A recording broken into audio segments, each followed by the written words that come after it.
Guys, this episode of the podcast and every episode of the podcast is sponsored by Marco V Cigars, the official cigar of the Jared Singer Extravaganza. In 1909, an Italian immigrant named Victor Vito landed on American soil. Despite having only pennies to his name, Victor smoked a cigar to honor his pursuit of opportunity and success. Starting with that first cigar, a tradition was born.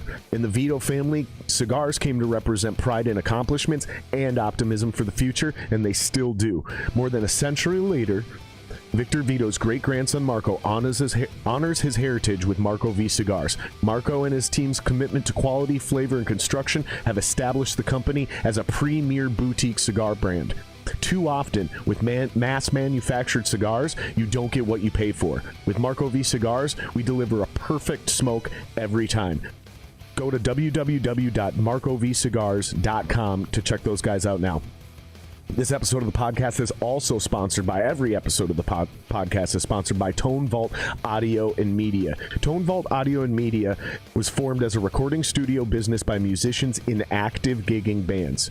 Doing work over the years in multiple facilities as well as in a mobile fashion, simultaneously while performing and playing in live gigging bands. Tone Vault staff has the experience to know why quality, performance, and longevity of cables is important, as well as the demands needed for a great go-to top-of-the-line product for all your professional product needs, as well as live music applications. Go to www.tone-vault.com/JSE and use promo code 15singer to save 15% off your Tone Vault order, okay? This is exclusive to the listeners of this podcast. Nobody else gets this discount. So go to www.tone-vault.com/JSE. Use promo code 15, that's 15singer, to get yourself 15% off today.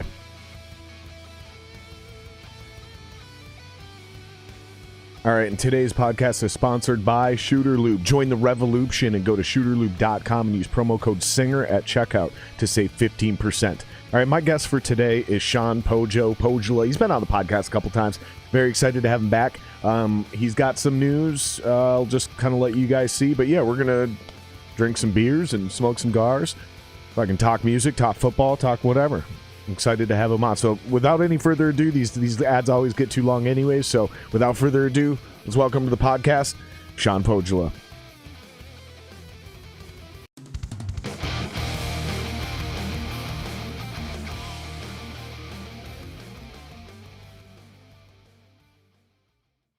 There we go. We're live, bro.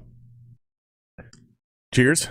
Cheers. Nice seeing you again, man. You too, brother. Appreciate you being down here. So I was telling you before the podcast. Cheers to the rest of the world out there who may be having a hold on with us at this. Ignore them. Ignore them. Ignore those people out there. We'll get to them in a little bit. I want to tell you this story, dude. This is fucking hilarious. So, do you know what Discord is? Discord, like the band? No. It's basically, it's kind of like Facebook, right? But it's not. It's basically a chat room, right? A giant chat room, but you can easily get into very specific, sort of like Reddit, right? But you can do like audio chat. So you can hook up like a real microphone and get in there and hang out with people and have conversations. You can play video games with people independent of Xbox. But it's like an Xbox party, right? That's awesome. So I'm in there, I'm gaming, I'm playing this game Among Us. And sure. Among Us is just about like deceiving people and shit, right? So I'm playing this game, we're hanging out for a while, and we're kicking it, and we're in this lobby, and we need to wait for a couple people to come join the game. So this dude's like, all right, let's tell some stories. You go first. And I was like, all right, check it out. So I was legitimately, I convinced this entire lobby that I was legitimately born with 2 left feet. Get out. Get out. I legitimately convinced him I was born with 2 left feet. And once they bought the fact that I was born with 2 left feet, dude, I knew I could get him to believe anything. So I told him that at 4.5 years old, there was a car crash in my town, and there was a kid around my age who died, and he was a perfect donor match. So they cut off my other left foot just above my ankle, and they cut off his right foot and they grafted on his right foot onto my body. But get out. And not only did, but man. Here's the thing. And they all believed you? Oh, that's crazy. I also told him that The kid was black. So I told them that I had a one black foot, and they totally bought it, dude. So then it gets even better. So basically the next day I went back in and I was playing again, but I changed my profile name to Blackfoot. Blakfut. And when they would call me Black, right, for short, I'd be like, nah, please refer to me by my full name. Refer to me, please refer to me by my formal name, Blackfoot. And when they would, because again, it's based on deception, right? So sometimes people would be talking shit. When they'd say something bad or annoying or whatever, I'd be like, don't ever speak ill on Blackfoot's name. Oh my gosh. That's Don't you ever speak ill on Blackfoot's name, dude. I was dying so hard. I still, every time I think about it, dude, because I legitimately convinced him I was born with 2 left feet. That's great. And they were adults, by the way. They were not just dumb kids. Like, we had gotten all the kids out of there. Like, it was getting later at night. I was pretty drunk. I was telling you about this, dude. I'll go in there and just make up some wild shit. And it's funny because some of these stories I make up, dude, I'm like, these are great comedy bits. And they're so made up. The other one you're telling me about was pretty good too. The Florida one? Oh, that was pretty good too. Yeah. Spur of the moment. My name's Red Tavern, and I breed gators. That's fun fucking those people in there. Oh my god, it was a blast, dude. It's a lot of fun. I'm in there dicking around because I want to start doing like actual game streaming on Twitch and shit like that. So I'm trying to figure out which games I want to do, and I don't want to completely embarrass myself, so that's why I'm kind of doing it right now, not on stream. But man, when these moments happen, dude, like I really wish I was recording because they would make it would make great content. It would make fucking great content. Absolutely. What have you been up to? Man, writing a lot of new tunes. Doing a lot of that stuff. Dare show. Do you write them, or are you just writing to music that the band has written? We kind of all do it together. We contribute all together. Whether somebody's bringing a riff in there or somebody, has an idea, and sometimes it just starts as simple as like humming ideas. Oh, Our drummer G, he comes up with little riffs in his head because he's a cook. He comes up with little riffs in his head while he's cooking all the time, and he'll literally like bring him to band practice. Say, I think this will sound pretty sweet, and we'll start working on stuff like that. That's how some of our songs have started. It's pretty cool. Yeah, I remember. Whatever, man. Anything could create a creative moment. Really? Yeah, for me, it's weird because I get that question a lot. It's just always weird for me, dude, because I do it by myself right now. For sure, yeah. And I don't like it. I prefer to be in a band like yours, where somebody comes with an idea, and I'm like, dude, that's a great idea. Hold on, play that. Wow, that's part of being in a band. That's what makes it so awesome. Yeah, I don't like all doing the solo shit. Melding as one. I think you got to do some solo shit nowadays if you want to be like an actual musician. Well, you know how to play everything, so that works in your favor there. It helps. It helps a little bit. Yeah, it helps. You're right, dude. Yep, it helps a touch. For sure. Smidgen. Absolutely. But it hurts for those aha moments. Those brilliant moments where you're like, dude, that's a genius idea. I never would have thought of that. Absolutely. My shit gets really one-dimensional, and I keep taking the cart down the same beaten path. Yeah. I develop a lot of really bad habits. Come up with a great idea, and it kind of energizes the room, and then everybody kind of vibes off it as well. It gets even cooler. I miss that so much. That's the best. Oh, man. I was getting a little bit of that every once in a while when Dalton was doing shit on my project, but the problem is the songs were so far down the road and done that the only thing he could really do is add to the song, like add another layer on, add another instrument on. Yep. He couldn't really come up with new parts that were actually better or made the song better. It changed the song, but it wasn't for the better. It was just like change for the sake of change. For sure. So I felt bad for him because he was really limited in the options I was giving him. But that's, again, because you're collaborating on something that's almost done. Like, the songs are basically done. It's like, this one needs an intro, that one needs an outro. They all need a solo or a second. You see what I'm saying? Yeah, it's that little pieces you had to add to it just to finish it up. For sure, absolutely. Yep. Every once in a while, it's like, I don't like this transition between this verse and this chorus. You got any ideas? Yep. Like, there we might have something new to put in, but it was just adding a layer to shit that was already. Does that make sense? Oh, yeah, absolutely. To me, it makes sense.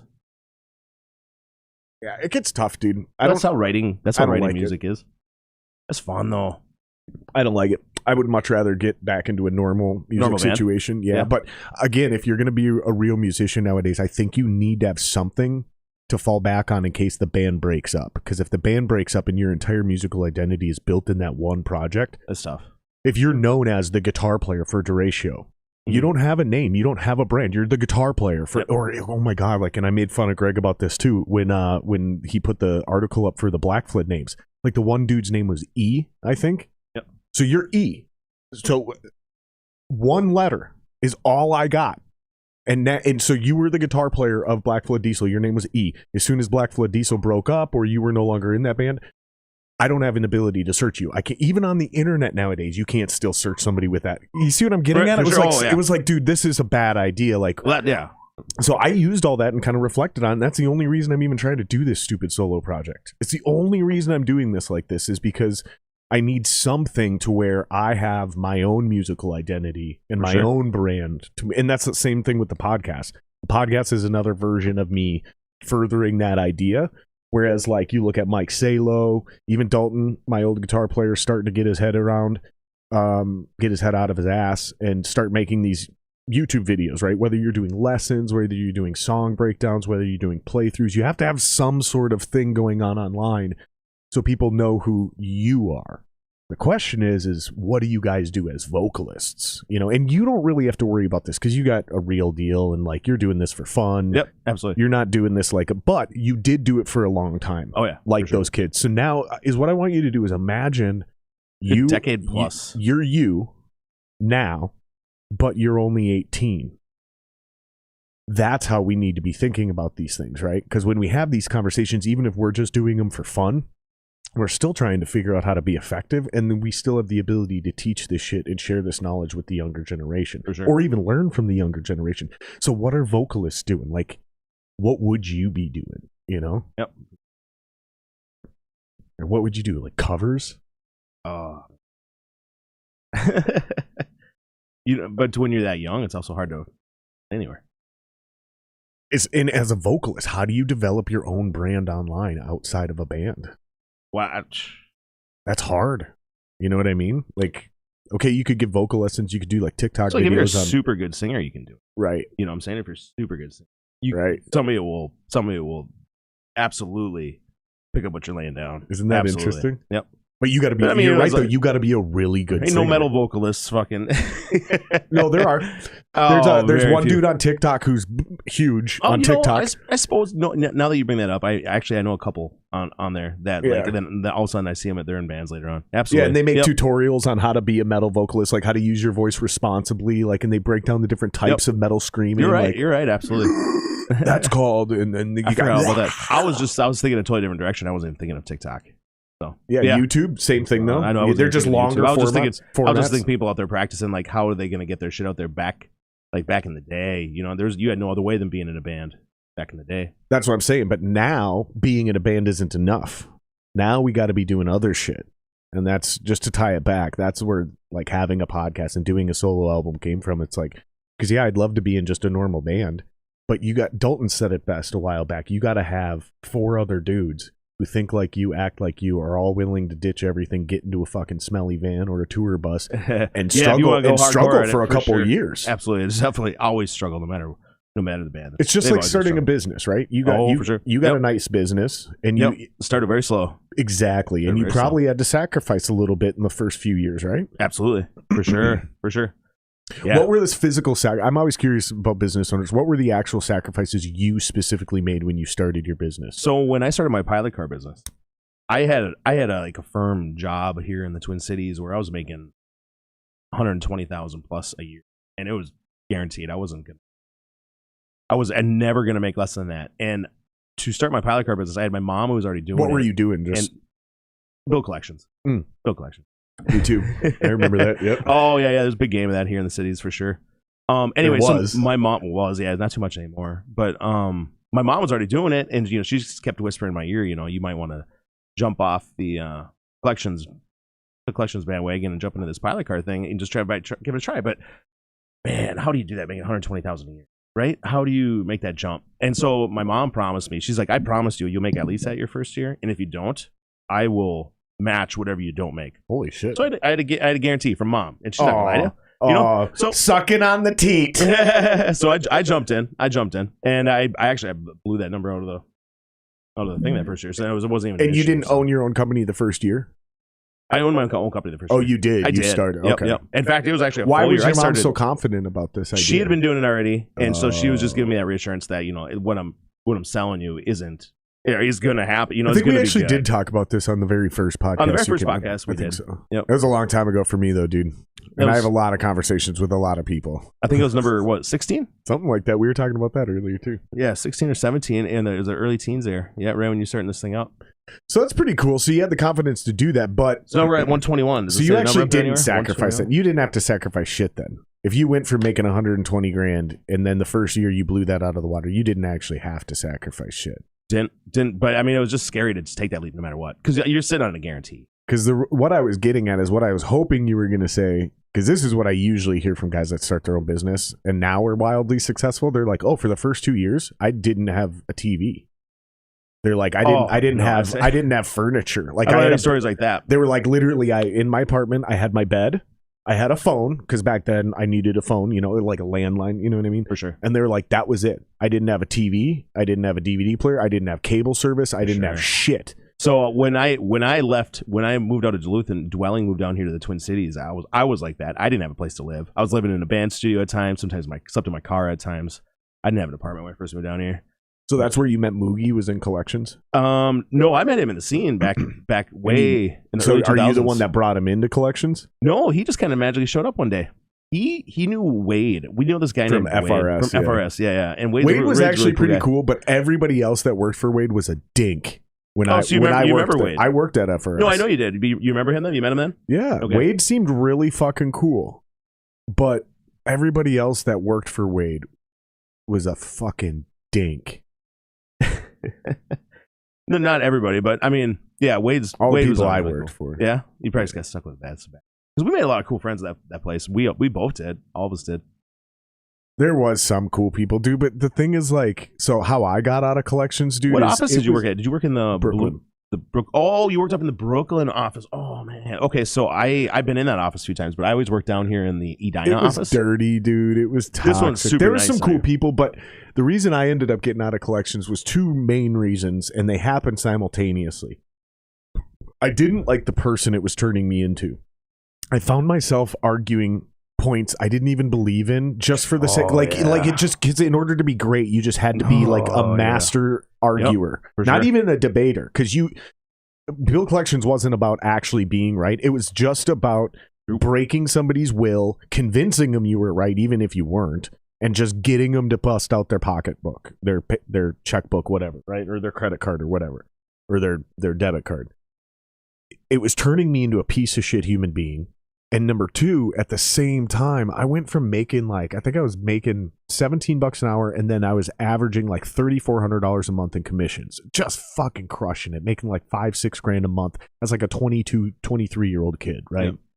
So I'm making about half what you were making, but still, I'm fucking. No, that's awesome money though. I mean, dude, I'm making 60, 70 grand on average. You know what I mean? So all of a sudden, people in the industry start getting sued. Commission checks start shrinking. People start getting laid off. I switch agencies. All of a sudden, I can't even get $17 an hour. Now, all of a sudden, they want to pay me $10 an hour. Yeah, I got out right at the right time. I remember when all that was happening like that. Yeah, and then my commission checks went from $3,400 to like $200. I know. I'm like, this is a joke. I know lots of people that same thing happened to. Yeah, it was bad. I've never actually made that much money ever again. Really? Yeah, because I never focused on a full-time job like that ever again. It's good money at those places, and there's the ones that are still around are actually a good place to work at again. I doubt it. No, they're pretty good. They're pretty solid. I don't think you're going to make that kind of money. Not the kind of money we were making before, but damn good though if you know how to do it. If you know how to talk to people. I don't know how to talk to people.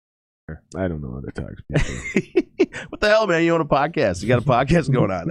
I don't know how to talk to people. No, it's a shitty job because people aren't interested in talking to you. Those people don't want to talk to you. No, man. They're doing everything they can do to avoid you, dude. Screaming racial epithets at you, lying to your face, crying. They got shit so bad, and you could looking at their credit report, and you're like, "Bitch, you're rich." Like I can literally tell that you're rich by looking at your credit report, and you're sitting here crying, "Woe is me!" Like, motherfucker, dude, pay your bill. I don't think the people out there want to hear any more about collections. They're probably boring them to fucking death. I think it's exhilarating. It makes for great podcasting. Makes for great podcasting.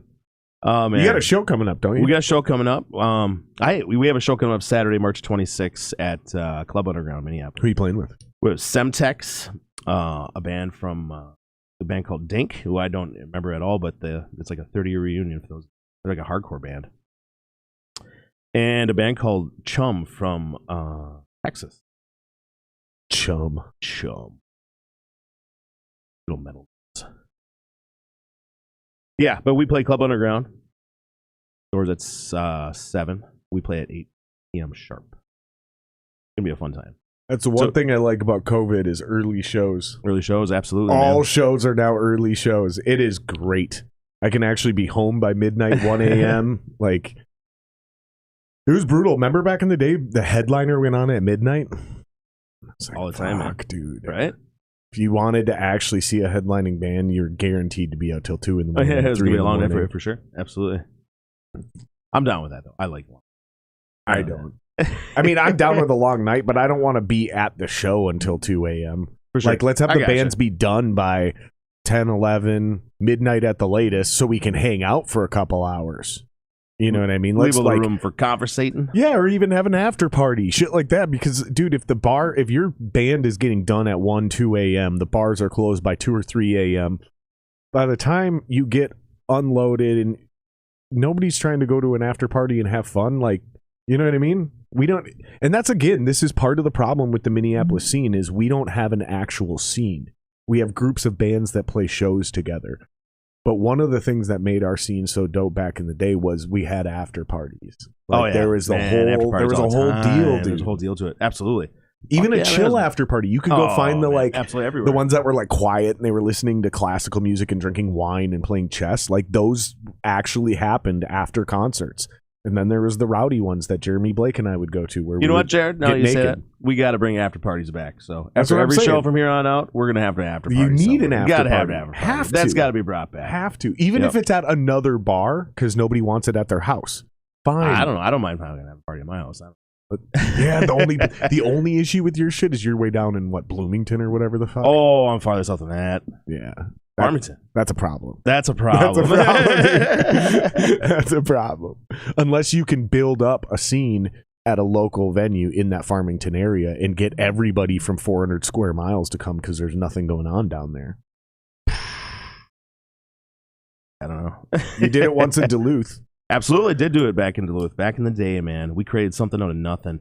Young kids, when we growing up down there, we had no place to play, so we would just we made a place to play. Talk to the local record store, convince them on either a Friday or Saturday night, a couple times a month, to move all the records out of the place, move them to the back, and then we'd set up. We'd just play right there on the floor, and we brought in droves of people.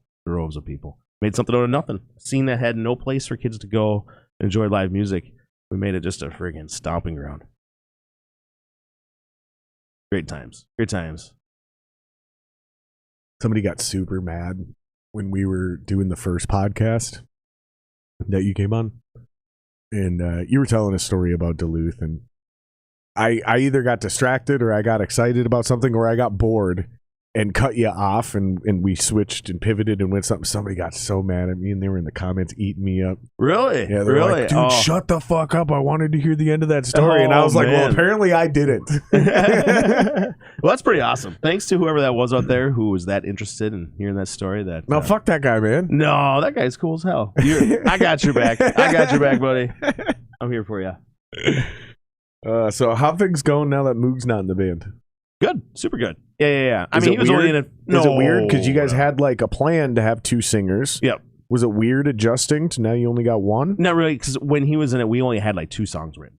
So it really wasn't that big of a deal. So, moving forward, you just move those songs around just a little bit. I have the guitar player do just a little. And why, you were saying this before the pod, why is he the shittiest singer you've ever worked with in your entire life? Never said that. That's funny. Leave it to Jared Singer. This guy's a comedian. Not only did you say he's got jokes. Jokes for days. Not only did you say it, you wrote it down. Yeah, I wrote it down. Graffitied it right on the side of Jared's house, actually, is what it's. Yeah.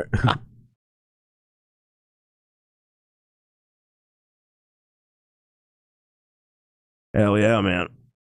Yeah. So Saturday, March 26th, Club Underground. I want to see everybody out there. So sometimes Everybody. You got to make it for us. I'll try. You know, you got to make it. You just got to make it. When are you playing on the bill? We open the thing.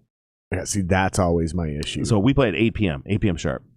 Oh, we're a brand new band, man. We're the new guys. We're the new guys on the block. I know, and that sucks because and I was talking to somebody about this recently too. I'm probably gonna have to do the same fucking thing because somebody was bringing up something about shows and like where I think I would rank, and I was like, honestly, man, if I would have done this 10 years ago, yeah, I would skip opening and go straight to second or third on a 4-band bill.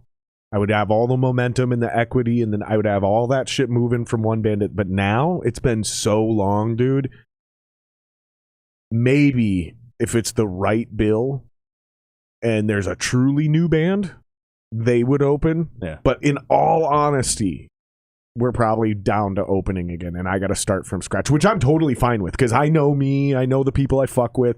Like, once we start playing live shows, we ain't going to open for long. But you're right, dude. Like, you're a new band, and I feel that. And that's what makes it hard for any new band is exactly what I just responded with. Oh, you're opening? That's going to be even harder then. It's hard enough for me to get to a show. For sure. It's even harder for me to get to a show in time to see the opening band. Absolutely. Oh, God, it's rough. Especially now that shows are earlier. Oh, that's true, too. Yep, that's true, too. I tell you what, you missed a good one when we played at Caboose, man. Oh, man. That fuck was fun. We tore that place apart. It was fun. People came out in droves. Was the crowd better for you and then died off? Because it was a weird night, dude. When I got there, it was a weird night. I don't know. Did you see our YouTube? You watched our YouTube? No, just watch it. Everybody else can check out too. Derek Show at the Caboose on YouTube. You can go and just watch the whole live set, and yeah, you can just watch the video. Where? On YouTube. It's right there. Yeah, but where on YouTube? Just search Derek Show at Caboose. Pops right up. Okay. Let's see if it pops check up. Her out. And are you're officially pronouncing it Deracho? I'm a white boy. Because it's Deratio, right? Right. I think that's the correct pronunciation. It is one of the best band names I've ever heard. Yeah, pops right up, man. Hey, I'm glad you like it that much, man. But yeah, pops right up. Everybody, you can just okay. So Deratio, you guys know how to spell it because it's in the fucking description. Derecho. Deratio at the Caboose, not Caboose. There we go. We can pop it up there. Yeah, you can go search for it. Derecho. I tell you what, as long as I'm holding this up, you might as well go check out our website too. DerachoBand.com. Or as Jared would like me to say, DerachoBand. I mean, it's your band. You decide how we pronounce it. I think the term, like the actual storm is called Deratio. Yep, I think you're absolutely right. I like calling it Deratio, though. Deratio? Yeah, I just like, however I say it. Deratio. Deratio? That's how I say it. And I think the way it sounds cool that way. It kind of sounds like Jericho. It reminds me It sounds like when you say it that way, it sounds like Jericho. Jericho, yeah. Like the Deratio? Jericho. Yep.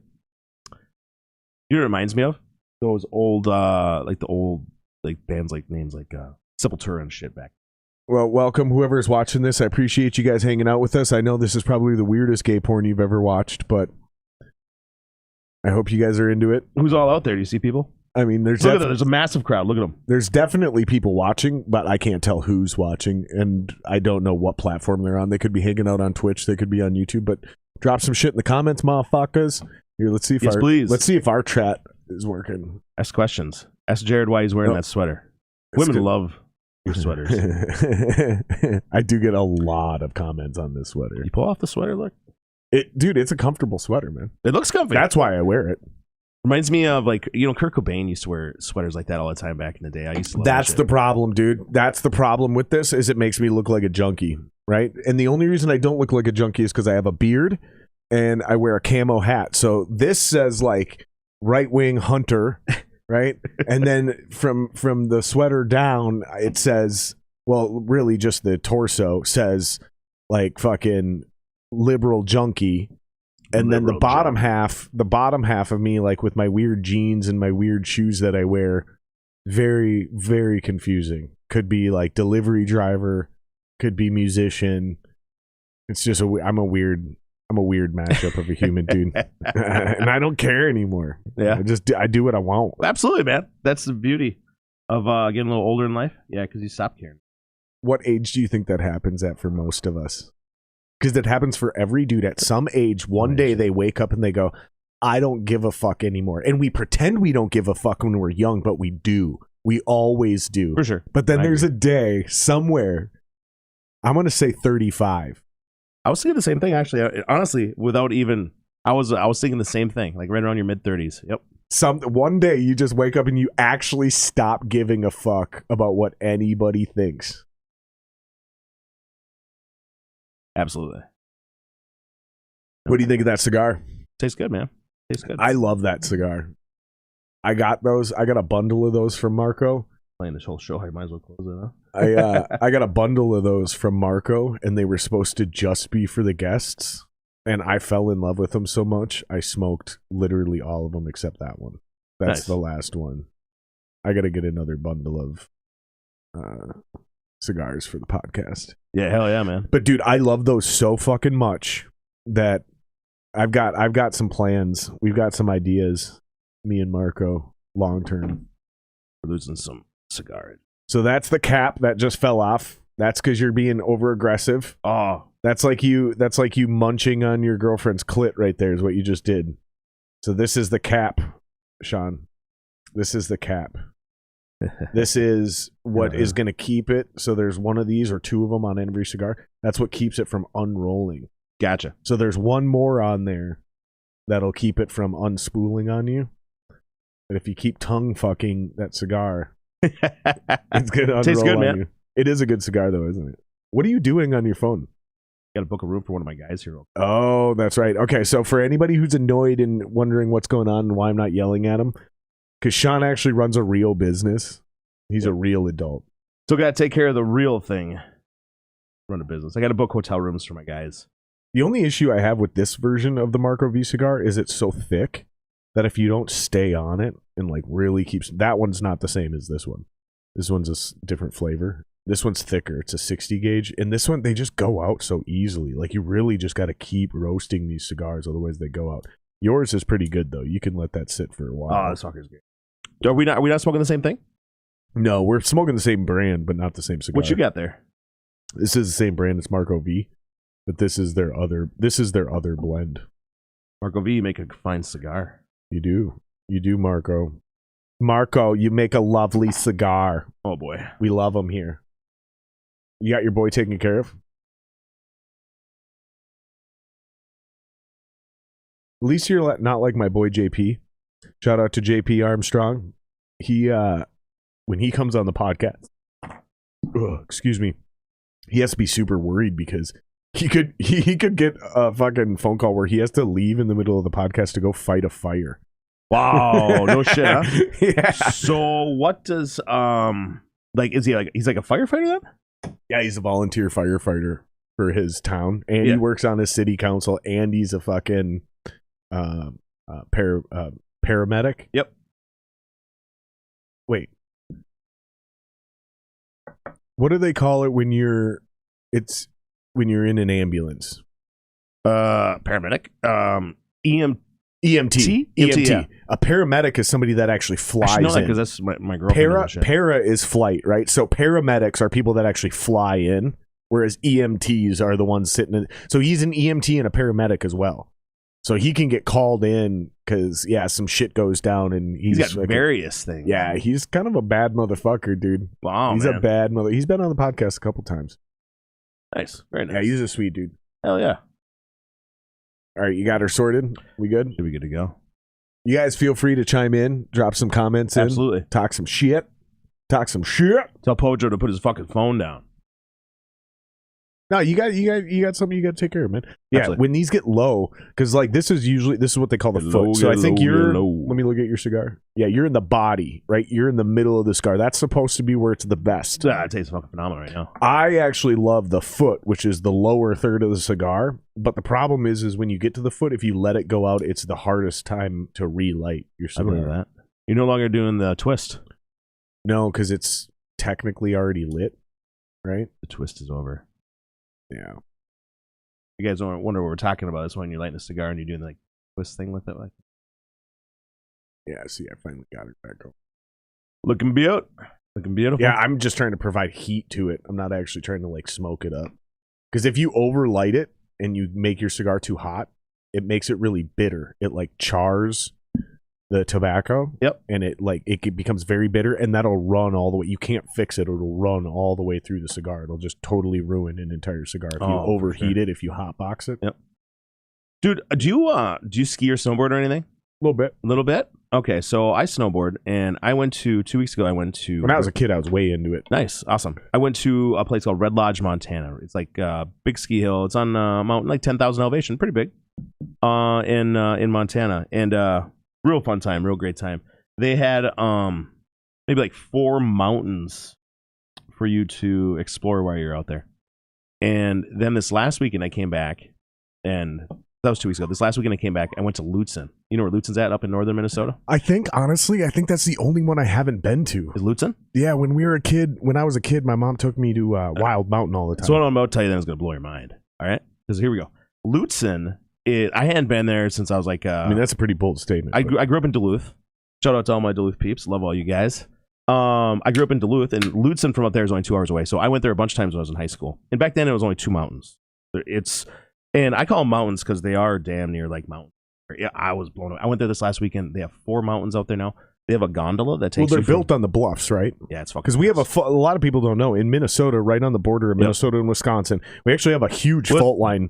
This is up on the border of like Minnesota and Canada. Is where this is at.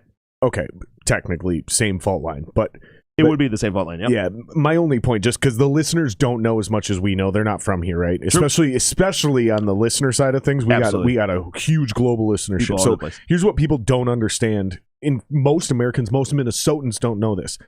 Is there's a fault line right between Minnesota and Wisconsin that runs north and south, and it created. That's why we have like St. Croix Falls, and we have all those amazing super rocky fixtures, and most of them are in Wisconsin, not Minnesota. We're on the soft side of the. There's a lot of them up north. Split Rock Lighthouse, exactly, and Temperance River. Gooseberry basically, Falls. that's all created by that shit. Too. Yep, and if they pressed up against each other hard enough, we would have, and it's never going to happen now, but we would have ended up with, instead of what we have.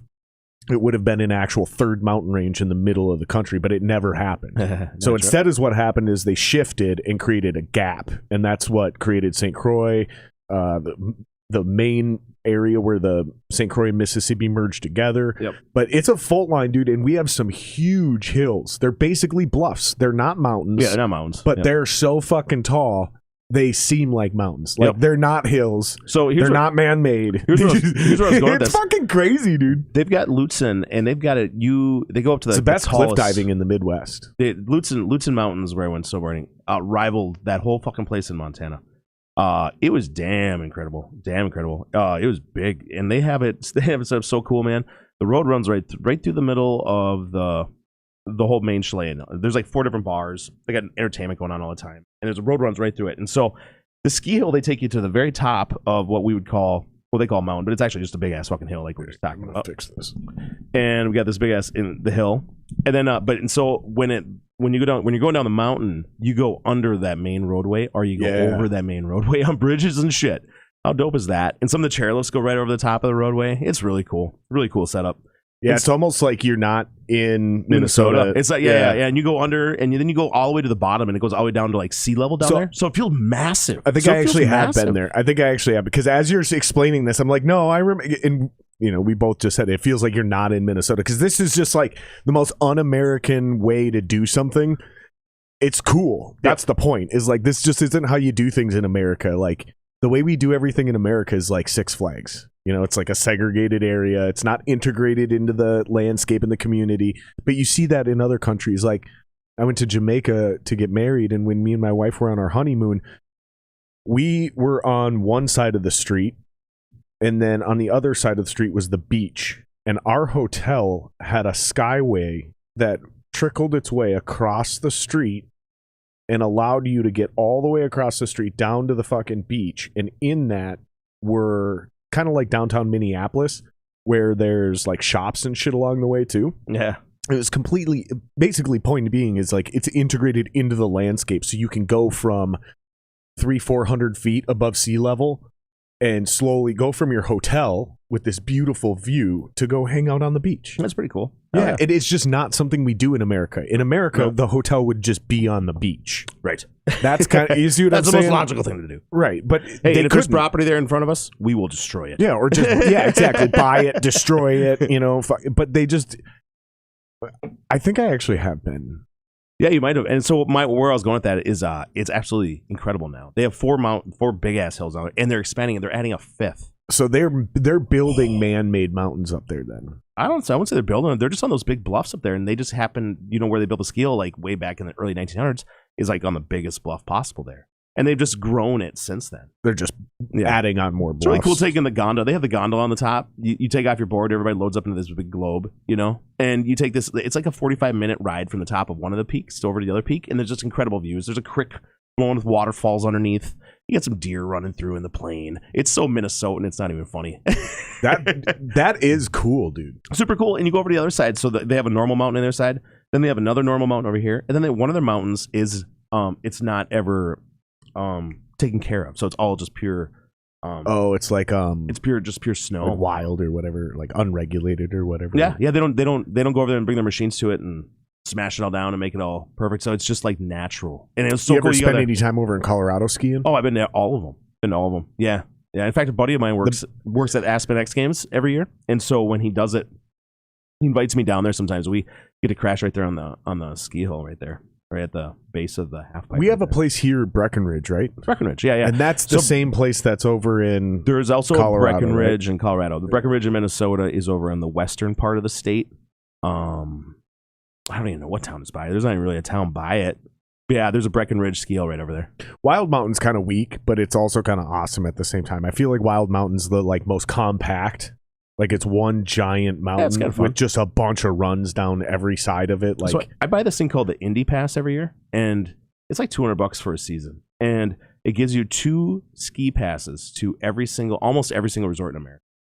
No shit. Yeah, you get two passes. So if you're super into skiing, this is obviously the way to go. That's what I do. That's what I use it for. Do you snowboard or ski? I snowboard.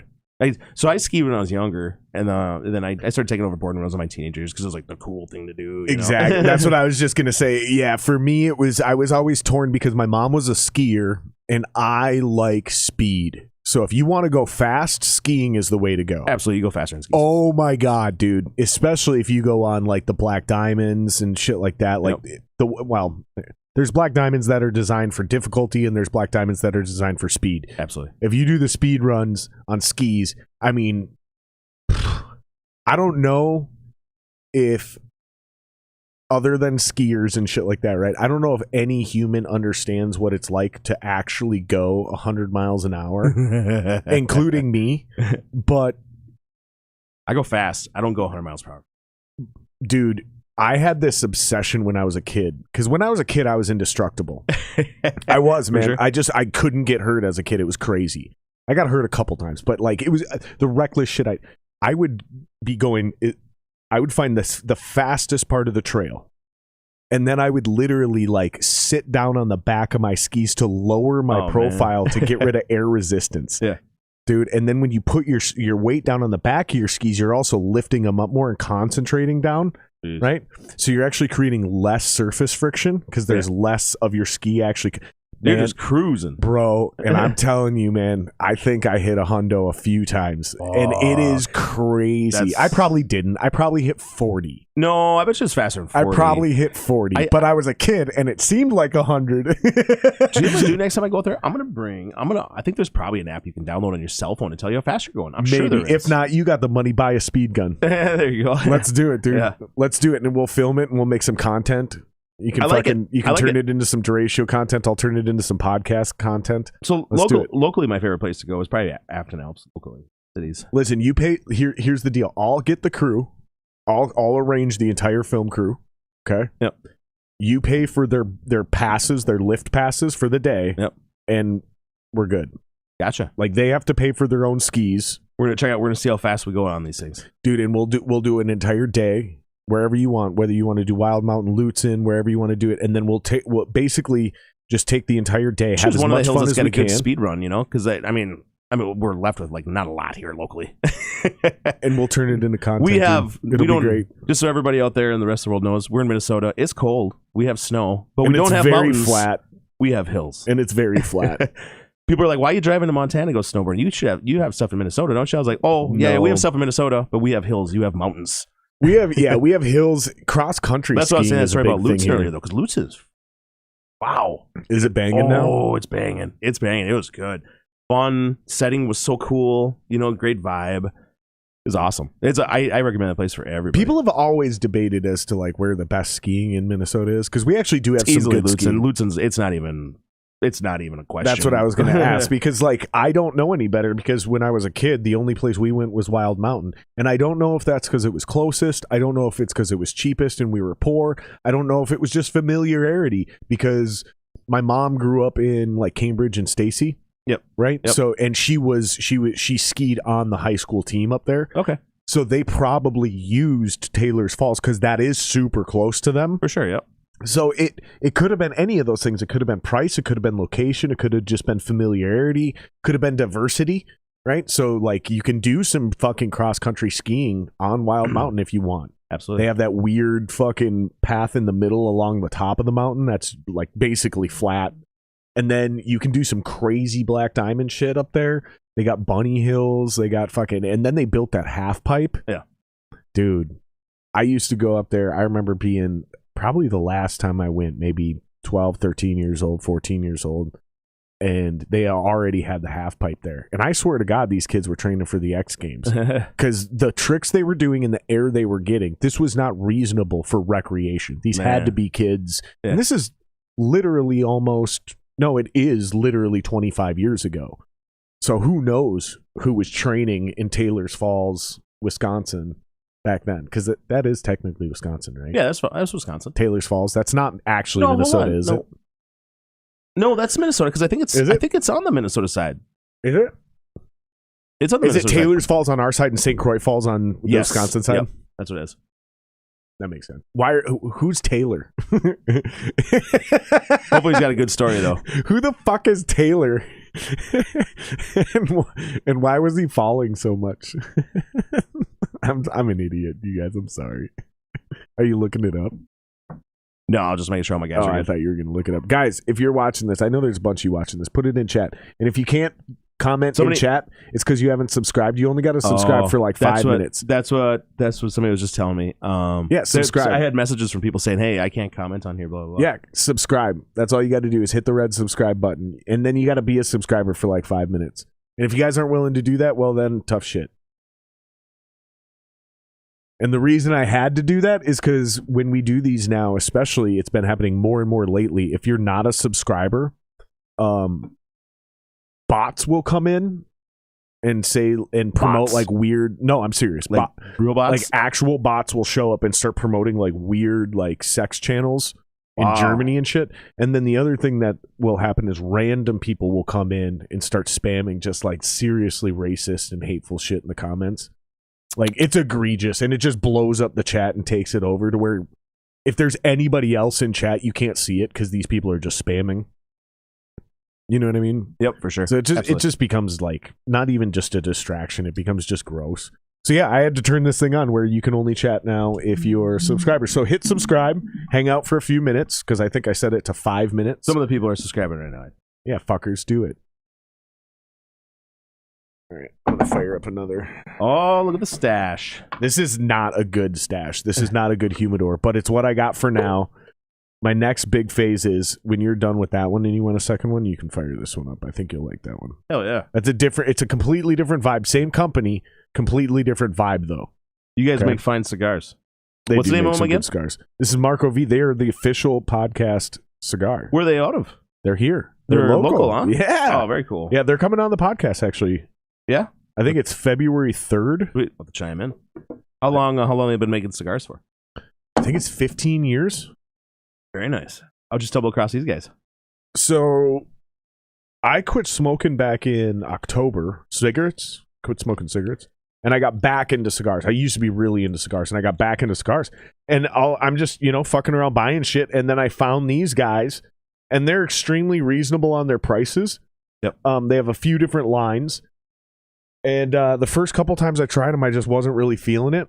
and it was because I tried one of their other cigars, Gotcha. and it was at a shop that wasn't taking care of their cigars properly. Yeah. Yeah, and they weren't taking care of their cigars, dude. So I didn't like them at first. And then I got this cigar, actually, the one I'm about to fire up, at a local cigar shop. Found out they were local, really liked them a lot, and I fucking Instagrammed them, dude. I hit them up on Instagram. I sussed them out, went and found them on Instagram, and Hell yeah. I just messaged them, dude. I was like, "Hey, man, I dig your guys' shit. I want to have you guys on the podcast." And That's awesome, especially getting like local. Yeah, we went cats and met, like that and I shit, hung you know? out with them, got to know them, and they're fucking cool dudes. They gave me some cigars, and we got to talking, and then I just asked them, "Hey, do you want to be the official cigar of the Extravaganza? Hook me up with some cigars, man." And they said, yeah, so I advertised for them, and they give us cigars to smoke on the podcast. That's awesome. Oh, yeah. I wish they were paying me, but I'll take the free cigars. I think it's worth it. Free cigars, absolutely worth it.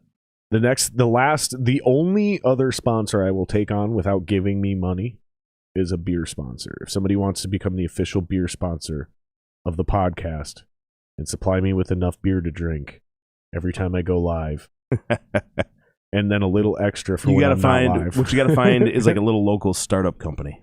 You know, they're just getting going. You got to stumble across them. No, it's got to be somebody established with an actual budget that can afford that. Did you try the Galaxy Gate? Have you taken a sip out of this one yet? Yeah, this one's not bad. Not bad. Dude, here's the thing: is everything Surly does is pretty legit. I agree. You know Yeah, what I mean? I saw the sampler pack and I was like, oh man, all three of those I've never tried before. Let's try these. Right? Yeah, and it's funny because you haven't tried a single. Oh, that's good. You haven't grabbed a single Furious, and neither have I. We've both been doing the ones we haven't. Yeah, tried for sure. So far. You're gonna. I like to. So far, I mean, that was all right. The dark one's all right, but Castles in the Sky was really good, and I really like this Galaxy one here. Galaxy Gate. Yeah, that's the one I'm doing right now. So it looks like it's a double dry hop of Galaxy hops. That's good. A lot of taste. That's to the it. way I'm reading that. I don't know if that's actually what it says, but DDH Galaxy double dry hop Galaxy. Flavorful, refreshing. Yeah, it's very, very perky. That should actually peer.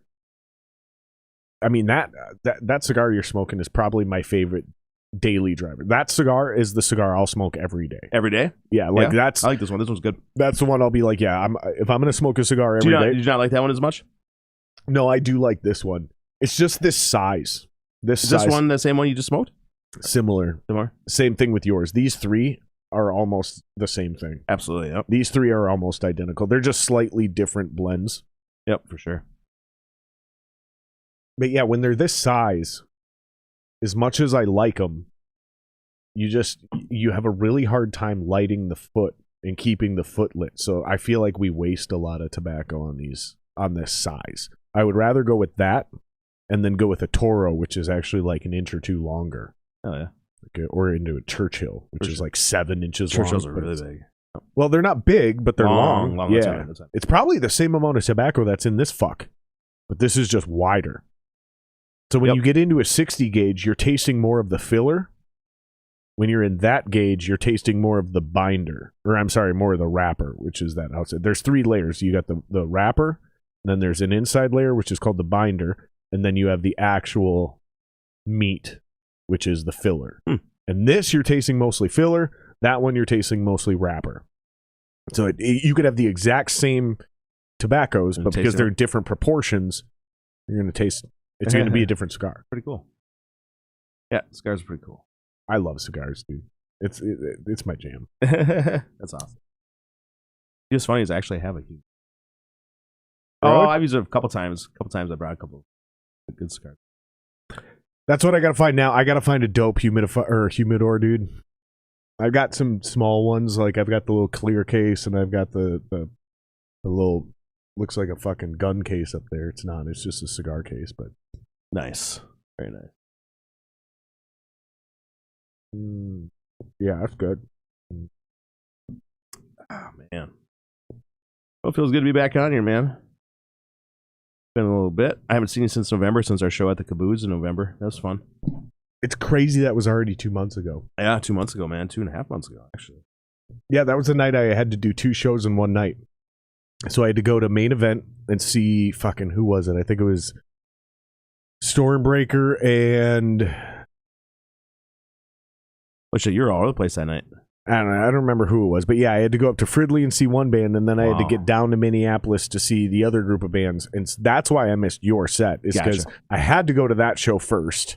Man, that's a busy night. And then I left there to go see you guys, but you guys were also opening, and so I think I showed up at the end of Semtex's set. Yep, for sure. I think that was it. Absolutely, man. Yeah, I ended up spending the majority of the night outside by the fire. Yeah, okay. I mean, that little outdoor spot they have in between places is just so dope. It's so dope. I always love that. My favorite part of that night was when we went into that sidebar. What's that other place called? The somebody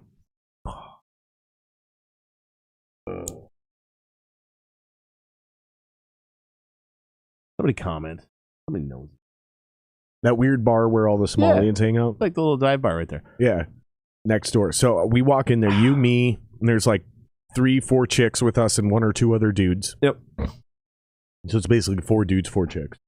We walk in there, and I take my sweater off, and I don't remember what possessed me to do this, because I wasn't drunk, but I was like kind of feeling it, right? And I go at the top of my lungs and I go, I called you all here just to announce I'm still not gay.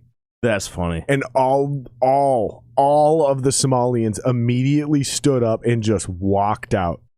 And I felt so bad because I was like, no, I just cleared the bar. I'm going to cost this woman money, because there's one woman there doing the bartending. And she turns around, she looks at me and she goes, thank you.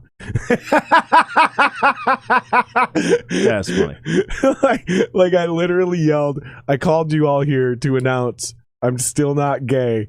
And the Somalians were so uncomfortable. They just got up and left with their drinks sitting at the table and everything. That woman said, thank you. That's funny. That place is called The Joint. The Joint. That's exactly what it's called. Yep. Did anybody comment that and say that out there? No. Can you see the YouTube comments? If they comment. Sweet. That's pretty cool. Is really rather on that side then? Yeah, it will be when they finally comment. That's fun. It'll be same thing. If they're commenting on Twitch, it'll pop up over there as well. Yeah, that's awesome. Twitch. They're either so entertained by our conversation, they don't feel compelled to comment. Mesmerizing. We are mesmerizing, Jared. Or they're saying, fuck these guys, they're not worth commenting. Right combination of the both. Well, that put them right in the middle.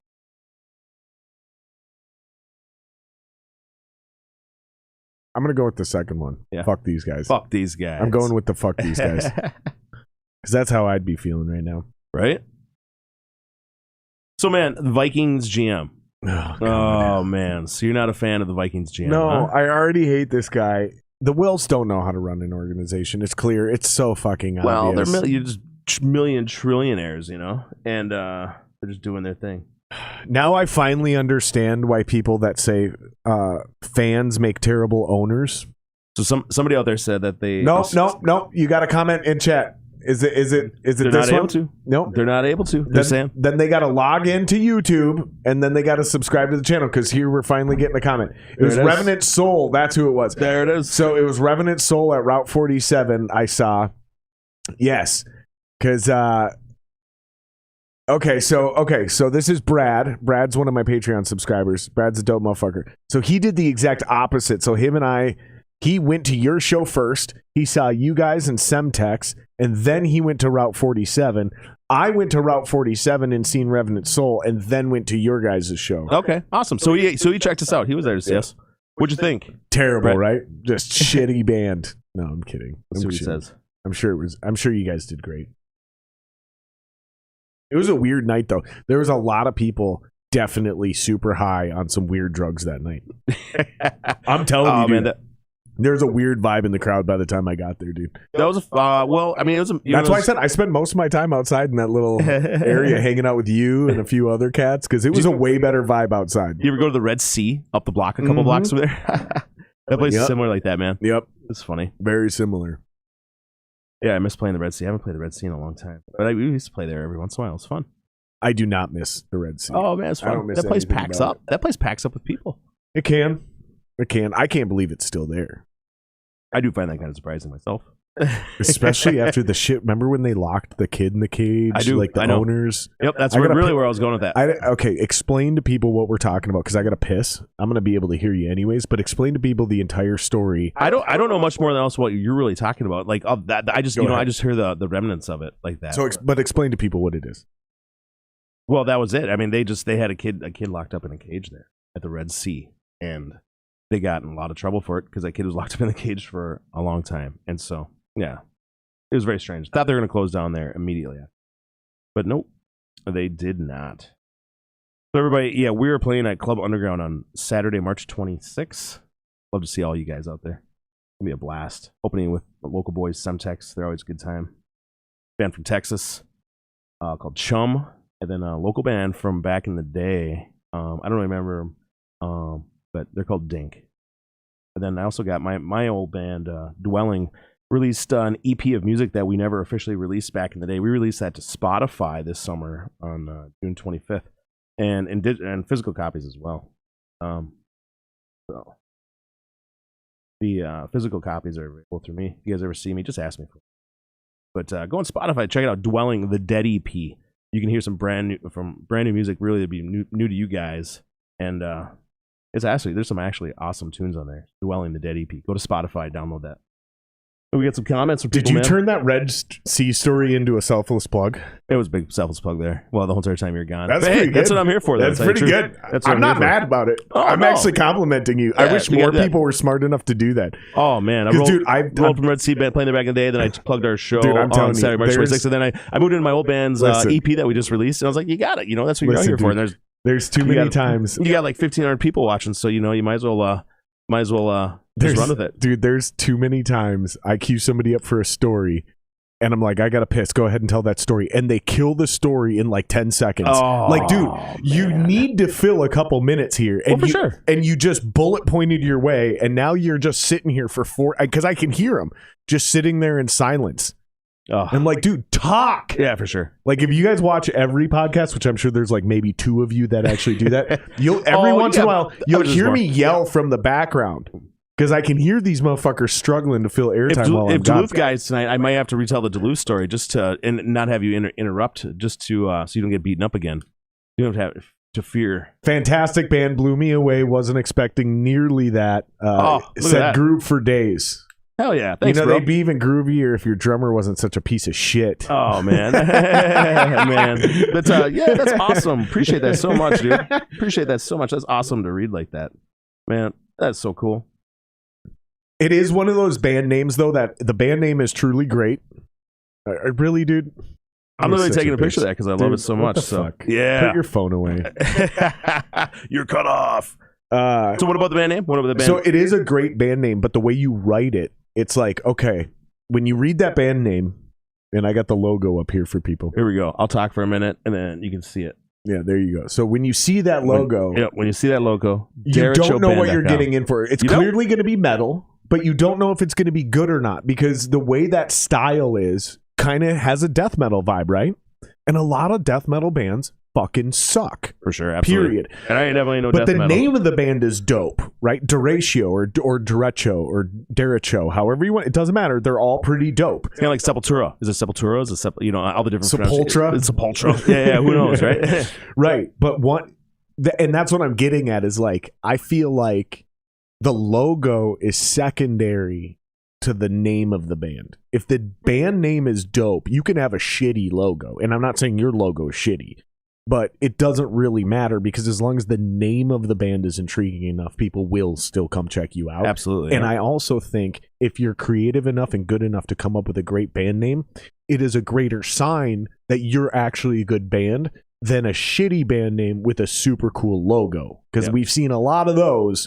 And I think that is something, it almost is a qualifier, I think. That's kind of what I'm getting at. I think awesome. Band names are kind of a qualifier. Oh, I totally agree, man. I totally agree. Yep, I totally agree. Yeah, there's some...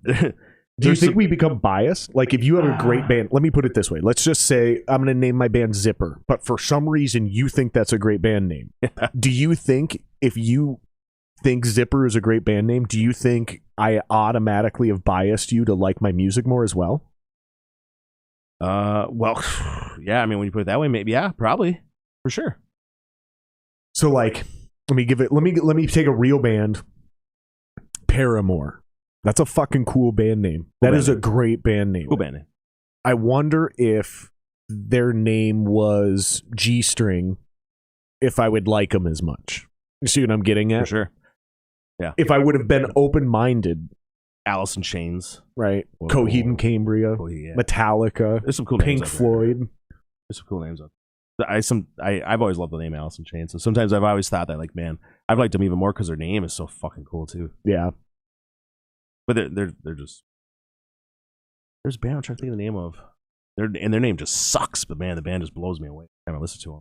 The singer can just fucking sing. Can't think of the name of it. I'll think it'll come to me. And There's one band I can use as an example while you think of it. Terrible band name, and the singer's kind of annoying, like the sound of his voice, but the music is so good I don't even give a fuck. It's a band called Donnie Bracco. Have you ever heard of Donnie Bracco? Fucking cheesy band name, dude. Terrible band name. The band is called Ann Is Okay. Ann is okay. And they push it all together, so just kind of it's ANNISOKAY. Ann is okay. So it looks like Anasoc. It looks really weird, but it's pronounced Ann is okay is really what it is. And I don't know what the meaning is behind it or why they call themselves that or whatnot. And when I first heard the name, I just tuned them off for the longest time because I thought that was just a stupid name. I was like, that's just a dumb name. But then I listened to him, man, and that band just blew me away. That band's fucking good. That band's really good. You know, one of the best band names I ever heard of, and it's just completely ridiculous. Shouldn't be good, but me being me and having the fucking maturity of a 12-year-old when it comes to shit. I wrestled a bear once. Oh, yeah, for sure. And so I wrestled a bear once. They had a female vocalist in that band. And that that band broke up, and that female vocalist was looking for a place to go. That female vocalist is now the singer for Spirit Box. No shit. Have you heard of the band Spirit Box? Okay, check out the band Spirit Box.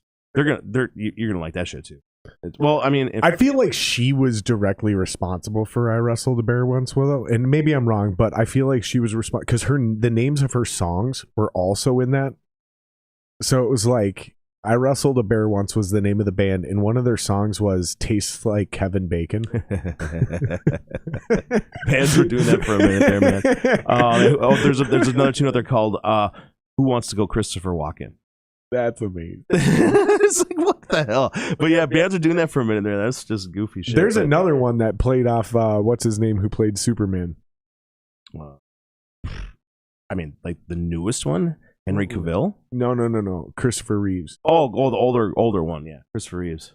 Yeah, it was like a play on the Eminem lyric. I roll up on you like Christopher Reeves. Oh man, it was something like that. Funny. It was something like that, but it was like Christopher Rolls or something like that. It was something goofy like that. Looks like you're due for a relight, bud. Here, knock that ash off. Yep. So clean the ash. Yep. Clean the ash. Yep. And you never ever stamp out a cigar, by the way. You don't stamp out a cigar, huh? No. You'll piss off not that it actually matters, but if you go to a cigar bar and you don't want to Wasn't I kind of just scraping it there though? No, that's fine. Yeah. You didn't do anything wrong. I was just throwing that in there because some guys will do that. Well, you just be pushing the ash up into the cigar then. Well, in my theory, but you'll hear guys yell like, "Let it die with dignity." Yeah, when you're done smoking, you don't put it out. Let it die with dignity. Yeah, you just set it down when you're done. Yeah, that is my favorite cheap cigar. I think it's like you probably pick these things up at anywhere. I pick these up again. They just taste good.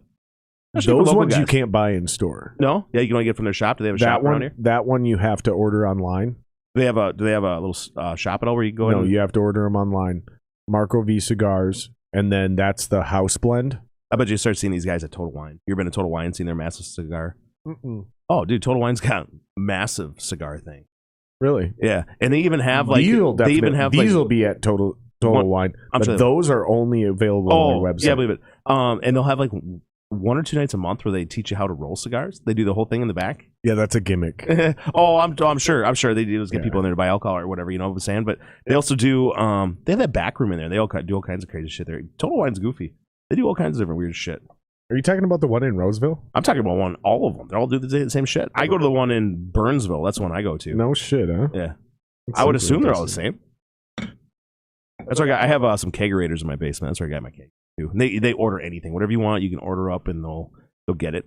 So how do you feel about the Vikings GM? All right, back to the Vikings GM. All right, man. So I didn't even tell you why I don't like him. Yep, I'll tell you what my feelings on him. So I don't hate him as much as you do. That's for sure.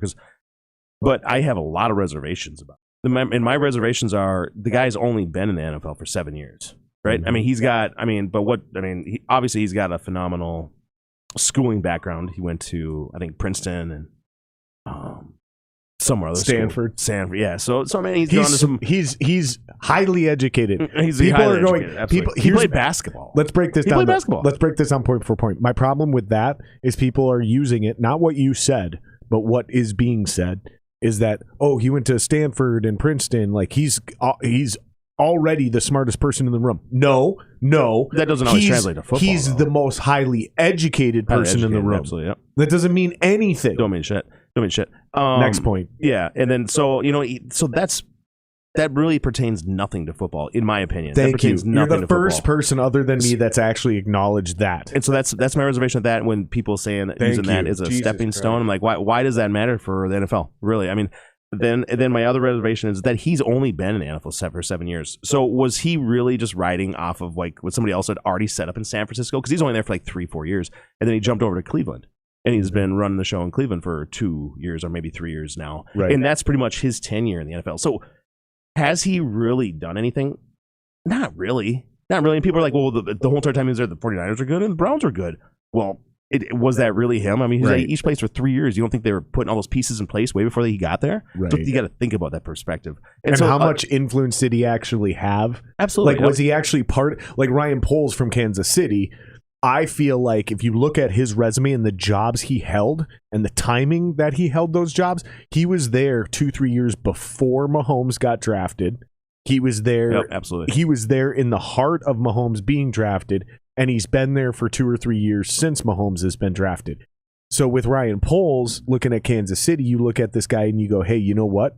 Dude, if that's not one of your workers, that better be my workers right now. That better be one of your workers. This motherfucker is on his phone like crazy. Gotta get one of my employees in the room here real quick. It's just crazy trying to have a conversation with somebody who has to jump on and text somebody else. It's like being on a date with a girl. I hate that shit. So that's why I tell everybody right from the get go. Like I still got a business to run. Unfortunately, what it requires of me. Yeah, I get it. You get a pass. But no, Ryan Poles, if you look at his actual resume, you can say this guy was there during the entire part of Something That Matters, and he continued to get promotions all the way up until just this last year. So there's things that he did and was a part of where you can go, this guy is the right guy for the job. But the Bears hired him. We didn't get to hire him. The Bears took him. So now you're stuck with your second selection, and they pick the opposite guy, right? And this is my problem. We went from our number one candidate was a guy who made sense and played in the NFL, like a real football-y football guy, to the literal opposite end of the spectrum. Like the nerdiest dude in the room who's never, ever played football. Played a little bit of basketball, but wasn't good enough. Yeah, that's his sporting background. So he played just a little bit of basketball. And what really drives me nuts about that is, he doesn't have really any experience in the NFL, and he doesn't look the part. That's like me. He doesn't. That's like hiring me to build a basketball franchise. Okay, because I have some athletic background. You know what I mean? Like, and I hang out with successful people. You're gonna hire me as the next GM of the Timberwolves? Are you fucking? I don't know the first thing about evaluating basketball talent.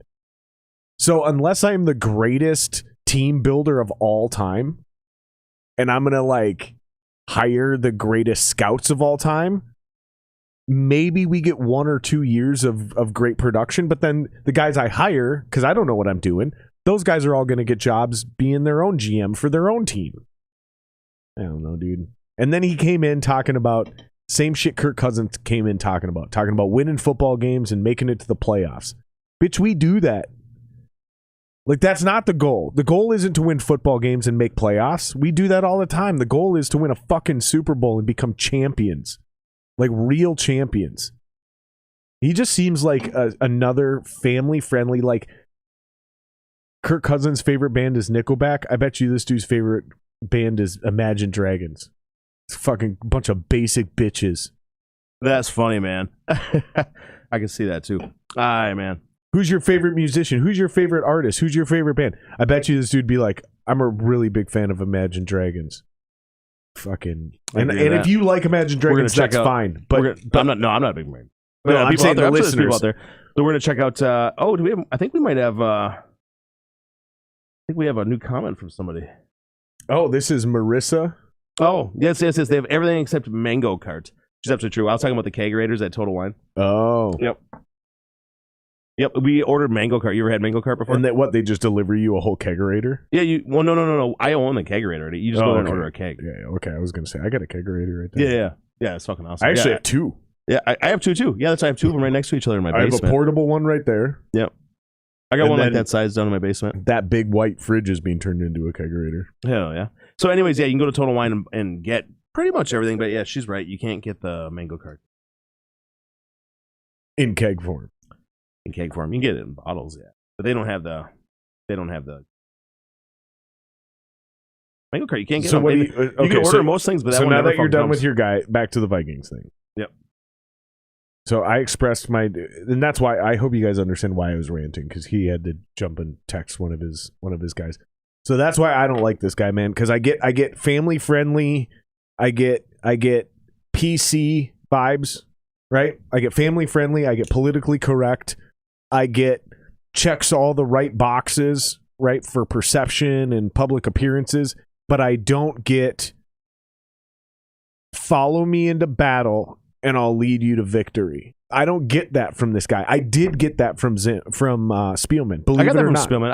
I did get that from Spielman. I never disliked Spielman through the whole thing. I thought Spielman did it. I could never. Yeah, I agree. I think competitive majority of the time he was there, dude. Honestly, yep. Same thing with Zim. Like honestly, like okay.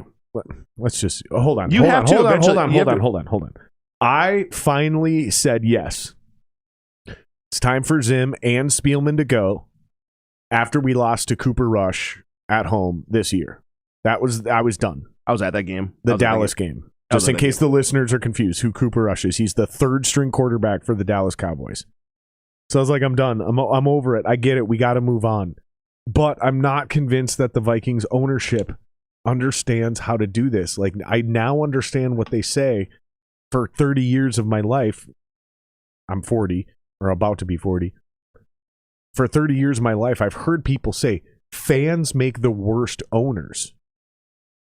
I understand that now because this is what's happening.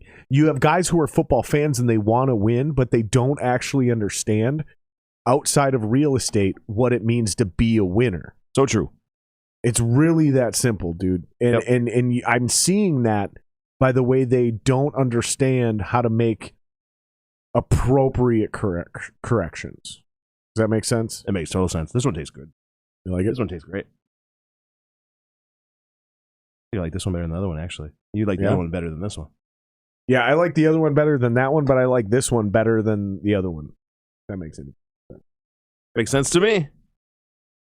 Hell yeah, man. So yeah, I just don't know about that guy. I'm not sure about him. He seems too PC. He seems too family friendly. I want an asshole. I want a tyrant. I did like that about Zimmer. Zimmer was always an asshole. I will miss Zimmer. Zimmer, oh man.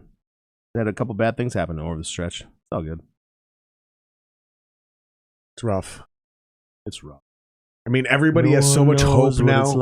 Everybody has so much hope now. And I'm like, no, it's actually going to get way worse now. For like the next 5 years, the Vikings are going to be a fucking joke. A lot of talent on that offense. It's gonna be hilarious. We're gonna be a walking punchline, dude. What is this? This guy's whole thing is I like to gather up data points and make decisions based on that. Dude, here's the point. Literally, what do they say about sports, Shawn? What do they say about sports? You can't measure heart. No, absolutely. That is what it takes. You can't gather data and find your Tom Brady. All the data in the world said to pass on Tom Brady. There was no data that said draft Tom Brady. That's how Tom Brady ended up in the 6th round. So when you have a guy who's all like, I'm about analytics, it's about, the same thing is you don't think football's different than speculating on stocks because it's really just about gathering information and making decisions based on that information. Fuck off. That's literally not what sports is. Yeah. Sports is about looking a guy in the eye, having dinner with him, discussing what's deep down inside his soul, and deciding whether you can follow this guy or have him trust him to follow you into battle. That's what it's about. And it's about getting 53 of those dudes all on one page pointed in one fucking direction. And no one has ever accomplished that. Ever. The difference between the Super Bowl winner and the Super Bowl loser is the Super Bowl winner probably had like 42 of those guys pointed in the right direction, and the loser had 41. Yep, absolutely. But no one's ever gotten all 53, and you're not getting any of those 53 based on data. Like, fuck off. This is the problem, is when guys look at stats. Like, okay, I get it. Moneyball exists. Analytics are a thing. Sabermetrics are a thing. But the A's never won a World Series. Yep, that never worked out for them. Right. That's what I'm saying, man. They did get a movie, though. They got a movie. They got a badass movie. And they're competitive every year, but I don't want to be competitive every year because my entire history of being a human has been watching the Vikes be competitive. They've always been competitive. In fact, if you look at the teams that have not won the Super Bowl, actually, if you look at the teams how many made the playoffs every year, the Vikings are like at the top end of the list, like number 3 usually of making the playoffs more than everybody else in the league. I don't know if that's true, but I get your point. Like the Vikings are surprisingly good every year. Should we look it up? We can try, but it's probably going to become a shit. Let's not do it because I cool. Set your phone up. But I have looked this up before, and the Vikings are surprisingly good in the long run. Yep, because can never get over the hump. Exactly, dude. And I think I've said this a million times, and I think I figured it out. I think it's because the people that live in the city, right? The people that actually live in Minneapolis. Minneapolis is the entire Twin Cities is an extremely liberal town, very left wing, very not blue collar, fucking sports oriented, right? The people that actually live in Minneapolis, most of them don't give a fuck about football or sports in general. And the people who live outside of the city, right? So the conservatives. Minnesota's an extremely family-friendly place. Look at the Gophers. Look at our logo. For sure. Yeah. The golden gopher. It's a comic book character. Everybody else picked something fierce. We picked something soft. So we don't have either side of our fan base that has the killer competitive mentality. So it doesn't matter who you talk to. They're either casuals or they're super family-friendly, and it's, there's always next year.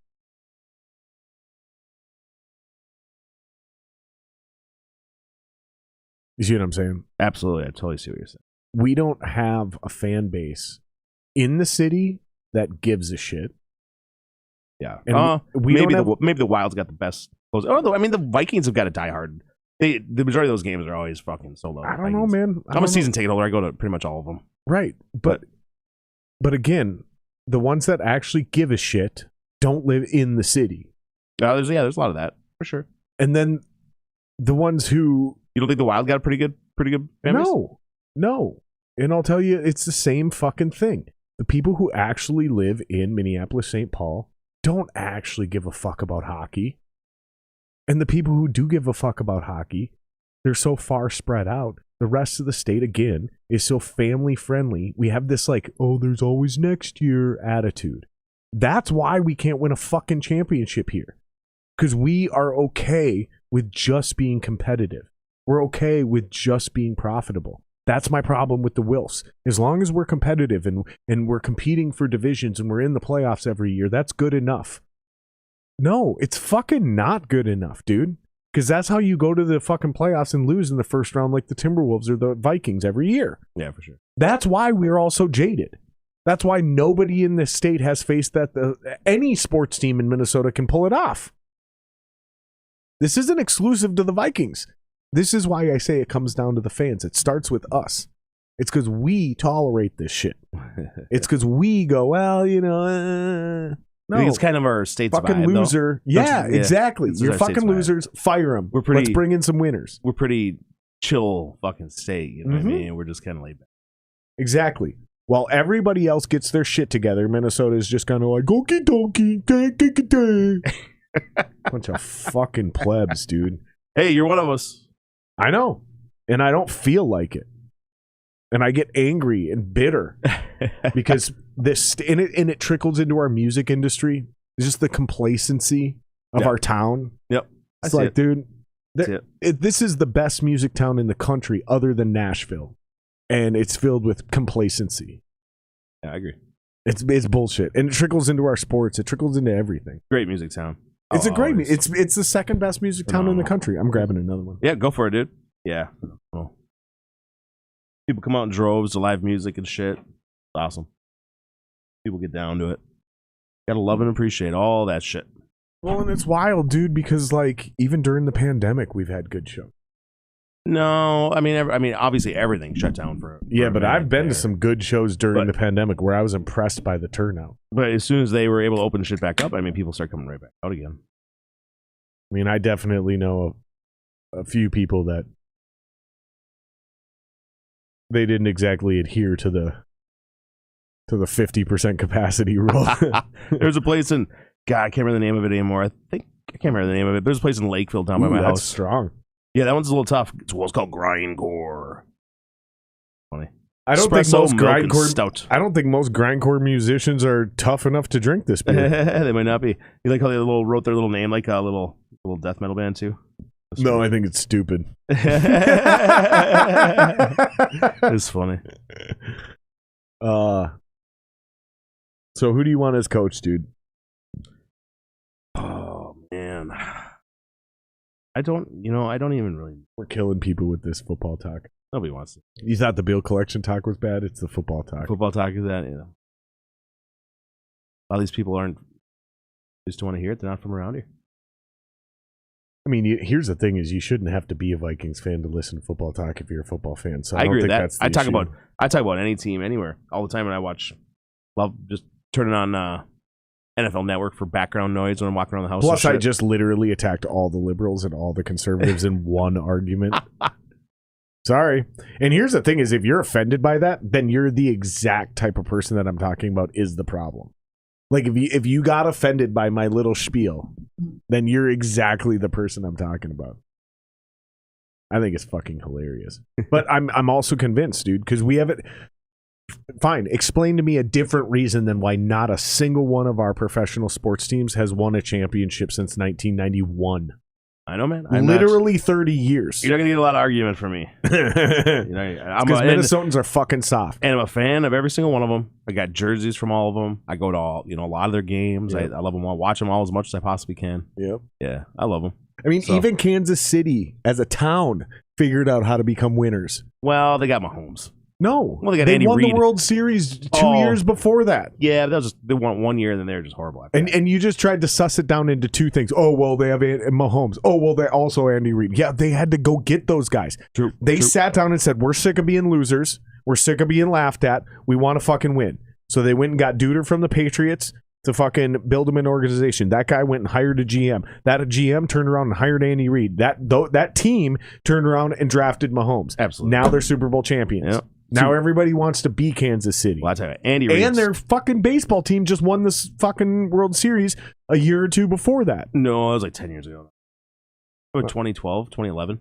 Was it? Let's look that one up. When did Kansas City win the World Series? My phone looks shit up quick because I got this fancy little talking jobby. When did the Kansas City Royals win the World Series? 2015. So that's not as long ago. That's only 5 years ago, 6 years ago. Isn't it 2022? Well, and then they went back again. Like, I think they went 3 years in a row. I think they lost it, they won it, and then they lost it again. They went twice. Is it? They went in 2015 and won it, and then they went in 2016 and they lost it. And that was it. Right. And then a year or two later, what was it, 2018, 2019, the Bucks won the Super Bowl, or the Chiefs won the Super Bowl? Because they went back last year and lost again.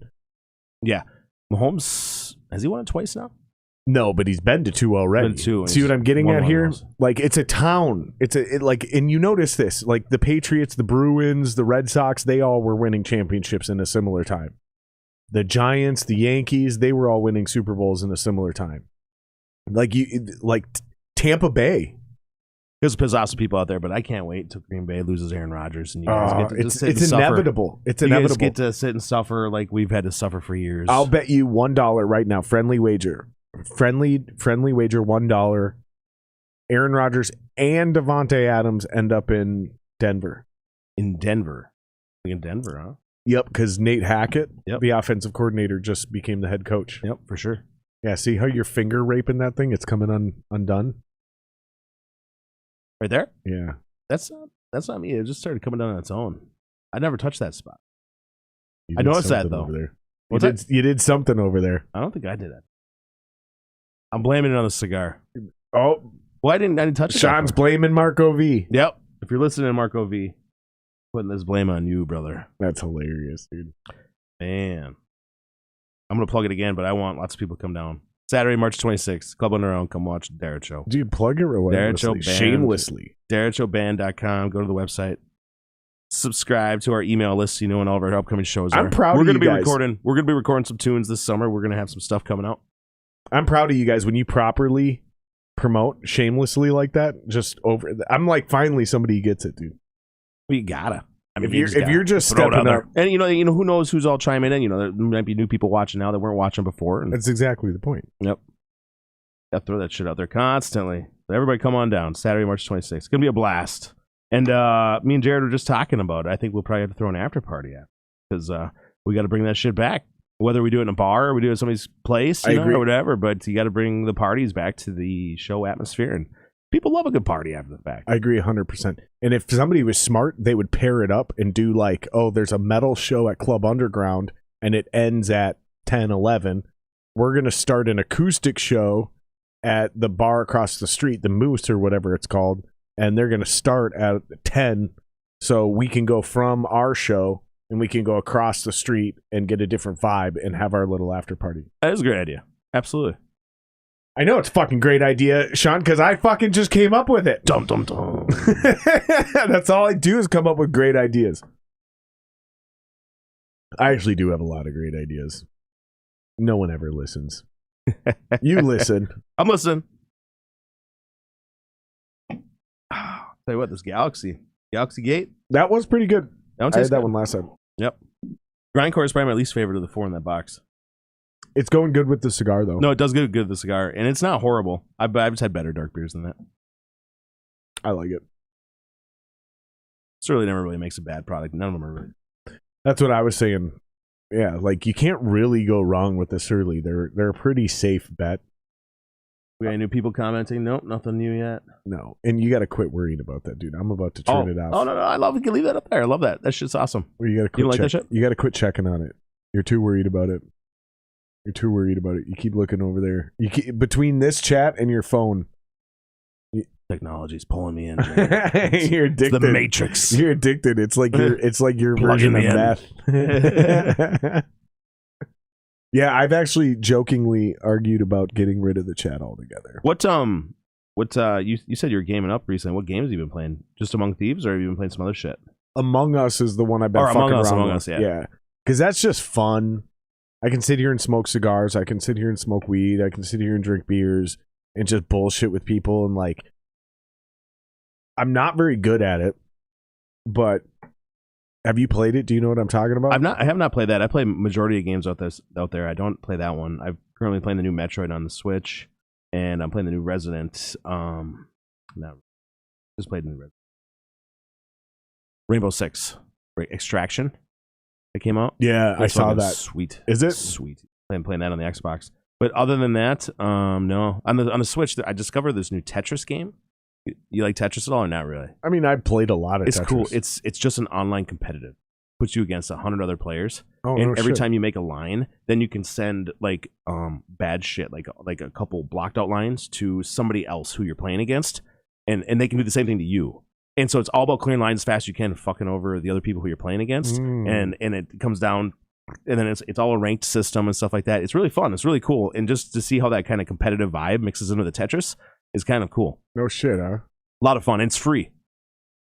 If you have a Switch, it's free. It's a free download on the Switch. I don't know if it's on the Xbox. I actually haven't checked. I wouldn't be surprised if it is. It seems like it's a world game. Yeah, I'm on the Xbox. For sure, that's what I'm on too. That's my favorite. That's what I've been thinking about, because I've been trying to figure out what I'm going to do with like my Discord server, because I have a Discord server that I haven't invited anyone to, because I don't know what I want to do with it.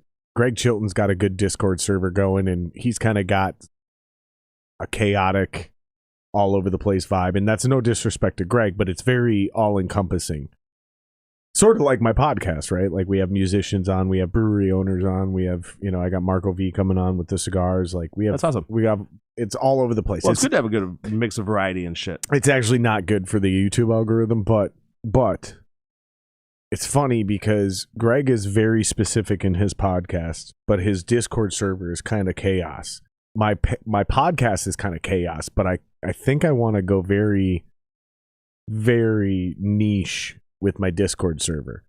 So I think my Discord server is going to be just for the Patreon subscribers and shit like that. Gotcha. And I think that's where I'm going to start. Is I think I'm going to use it as a way to game with people, like podcast guests, Patreon subscribers, people that want to like play games with me and fuck around online and shit.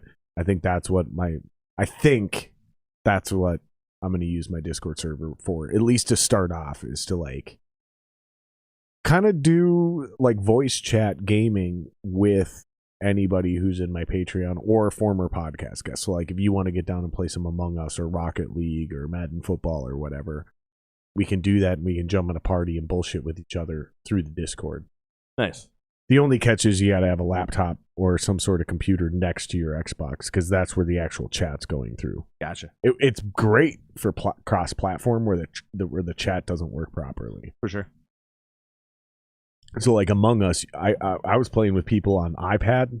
I was playing with people on PC. I was playing with people on Xbox, PS5, because we're all in the Discord chat, and the game works on a cross-platform level. So yeah, I think so, dude. I think that's where it's at, man. That's awesome. Because it's fucking fun, dude. When you get a good collection of the right people, dude, it's that's probably what I'll do for the last couple hours as I wind down my night after you leave. Yeah. Yeah, I'll probably fuck around and play some Among Us. Oh yeah, man. That's awesome. I just like it, dude. The new Halo. You played the new Halo? No. I was never into Halo, but mostly great. because I'm, again, not good enough at first-person shooters. No matter. Just play through the story, man. The story is incredible. The new Halo story on the new game is just super cool. Got some just a phenomenal cinematic scenes where like end bosses and shit come into play, and you're just like, yeah, that's badass. That's badass. And I feel like games have gotten away from story modes, and it's all about the online battle royale, fucking control, whatever. I love a good story. I love a good story mode. And that's just kick what back on my couch and just relax and just. And that's what made video games great. Yep. To begin with. Agreed. Like Red Dead Redemption didn't blow up and become one of the biggest games of all time because of online. No. It was that story mode. It was an awesome story. Like people wanted to suddenly go back to the Wild West because the story mode of Red Dead Redemption was so fucking good. Yeah, it was awesome. A lot of fun. A lot of fun, man. Oh, I fucked that game up though. No, I did. What do you mean you fucked it up? Because I just stuck to the main storyline because I thought it was like GTA, where it was like you do the main storyline and then to get extra value, you go do all the side missions. RDR is the exact opposite. You want to take as long as possible to do the real storyline, and you want to do as many of the side missions as possible because those side missions give you shit that make you more powerful early in game to make the actual story mission way more enjoyable. Yeah, I agree. Like by the time I finished the story mission and then went to go do all the side missions, and everything you get from the side missions was fucking useless because I had already finished the game. Yeah, right? That's what I mean. That's why I fucked that game up. So anybody I run into now that's about to play it, I'm like, listen, do it this way. Don't do what I did. Absolutely. Yeah. Even so, though, even with the fucked up way I did it, everybody loved that game. I've never met anybody who played RDR and didn't love it. I think they got a new GTA coming out pretty soon. Sooner or later, right? They should, but I'm not sure. It seems like GTA 5 is like settled into the idea of modded games. That's why I gotta go PC, bro. Yeah. I gotta upgrade to PC. There's mods where you can actually just be a cop in GTA, and you can pull over and do investigations on NPCs. Like, That's awesome. there's this dude, Steve the Gamer, and he role plays as a cop.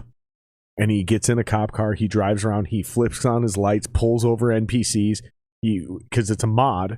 So then he walks up and he like, do you have any drugs or alcohol on you? And like the NPC will respond. And it's like, oh, you smell alcohol. You can give him a breathalyzer. You can arrest him, call for transport. Like, and then you can like set up the court cases, and then you can follow up and see if the guy got convicted or not. It's fucking wild, dude. That is wild. That is awesome. Yeah. That is awesome. So I'm not sure when the next GTA is going to come out, because these mods are so... I think they actually got a new one coming out. I believe I was reading somewhere that they have a new one coming out pretty soon. Like, I hope so. Within the next year. I believe there's a new one coming out. Yeah, man. There's a whole new system of, systems out there. PS5s and the fucking Xbox Series X. You got to throw one on those. PC as well. And everything's just cross-platform now. I'm still waiting for them to make a bootlegger game. Like, because they put bootlegging in Red Dead. Yeah, just a little bit. Yep. Yeah. But I'm still waiting for them to make a game in that era where cars were around, but it's not like GTA. Yeah. But it's also not Old West. You see what I'm saying? Like that weird in between where it's like, and the whole thing's centered around like bootlegging and fucking all kinds of weird shit. Because they tried to do like an LA Noire. You remember that game? Yeah, I remember that game. That game sucked. Yeah, I was not a big fan of it. It was just so slow. I played through it, but it was so slow. So slow, man. I guarantee there was 3 or 4 nights where I just fell asleep playing. Really? And if I fall asleep playing a video game. Yeah, that's not good. That's the opposite of what video games are supposed to do. Right? Speaking of fucking shit that's not supposed to be boring, but some people are thinking is boring, is have you watched 1883? No, I have not. I haven't watched any of the Yellowstone or any of that 1883 shit. Yeah, so I didn't know Yellowstone came first. Oh, okay. Right? I just seen a preview for 1883, and then it was like one of those things where it was like, watch the first episode for free. I watched that first episode and I was hooked. I was Really? like, this is awesome. Plus, I'm a fan of all those people in that show. Yeah. Right? So I'm like, this is cool. So have you watched a lot of it then? I'm totally up to date on 1883. It's good. And then it's awesome. And then I found out Yellowstone is the actual show. 1883 is a prequel for Yellowstone. I didn't know that. I knew that. So my wife said she tried to watch the first episode of Yellowstone and she fell asleep. She's like, it's not like 1883. 1883, from the first moment you jump in, there's violence happening and they kind of like pull you in and then get to the preamble. She was telling me Yellowstone it just starts off with all preamble and it's just so boring. Wow. Crazy. But dude, Yellowstone's supposed to be the shit, man. Kevin Costner, he's another one of those can't miss dudes. A lot of people say good stuff about it. I haven't watched it. I've been talking about watching it, to tell you the truth. I'm watching Dexter right now. I've never watched Dexter. None of it? I've never watched Dexter. I'm watching Dexter right now. I'm just plowing through it. I'm on season 4 now. Good. Yeah, I love Dexter. It's a cool show, man. Dude. It's funny. I will warn you though, the last season, the new one. Don't say anything about it. Dexter New Blood. Don't say anything about it. I will warn you. It's kind of like Game of Thrones. Huh. Where like in retrospect, when you're in it, you're like, oh my God, this is amazing. I love it. But once it's done, you're like, yeah, I don't understand why they did this. Like my opinion is they should have taken that last season and made it 3 or just not done it. And I'm not going to say anything more, but I want to just put that in your head. I'll be watching it soon enough, and I'll talk to you about it. It'll be soon enough because you're going to be there in about 6 days if you're binging it like you say you are. I've watched the first 4 seasons in I'll say week and a half. Mm-hmm. So, okay, so another week and a half and you'll be done. Pretty much, yep. Now, I loved Dexter, dude. Yeah, it's a cool show. I dig it. Yeah, and I feel like you're right in the heart of where it's good. And then there's a couple seasons that get a little wonky. And then I actually really like the last 2 seasons. Okay, sweet. Good to know. So I'm about to get into the wonkiness. I'm like middle of season 4 right now. Yeah, I think season 5 is the one that gets wonky. Cool. Yeah, man. Yeah, good show so far. Liked it a lot. Do you know Money? You know what show I really liked, man? Money Heist. Have you watched Money Heist? No, is it good? So fucking good. Really? I wasn't expecting it to be as good as I thought it was. I got into it in the first episode. It was all right. It's one of those. It comes from like Europe somewhere, so it's got a little voiceover action in there, and that can be annoying at times. But they do it really good in this show. Okay. And then all of a sudden you start really getting attached to the characters in a couple episodes of Money Heist, and then it becomes mind blowing. What they're doing and accomplishing, and the thought that went into them doing and accomplishing it, is mind blowing. How they're stealing this money from massive fucking bank. It's incredible. And so then you come attached to the characters. There's like 7 or 8 characters who are super fucking cool. I'll check it out. And you get really attached to, and you're like, damn, yeah, I can see it. I guarantee you'll love it. I love the scheming shows. You're gonna love it. Billions is like that.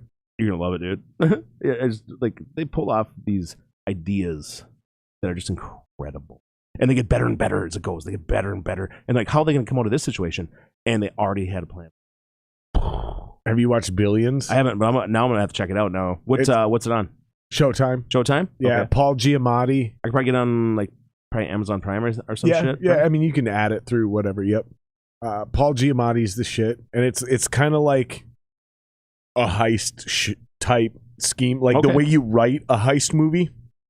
So you kind of like set up, you know how like they do the montage. Rick and Morty made an episode about this, how they make fun of the way you write a heist, right? Like as a writer, so you show it as you tell it with the voiceover, right?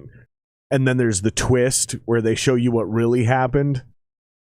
Billions kind of does that, but it has nothing to do with heists. It's just straight up scheming. Okay. It's dope, dude. It's really fucking good. Yeah, in like long play shit where you're like, God, how is he gonna get out of this? And then you realize, oh, he's actually the one who's been playing everybody all along. That kind of shit. Yeah, I gotta watch it. That sounds good. It's awesome. It's awesome. Yeah, it's super good.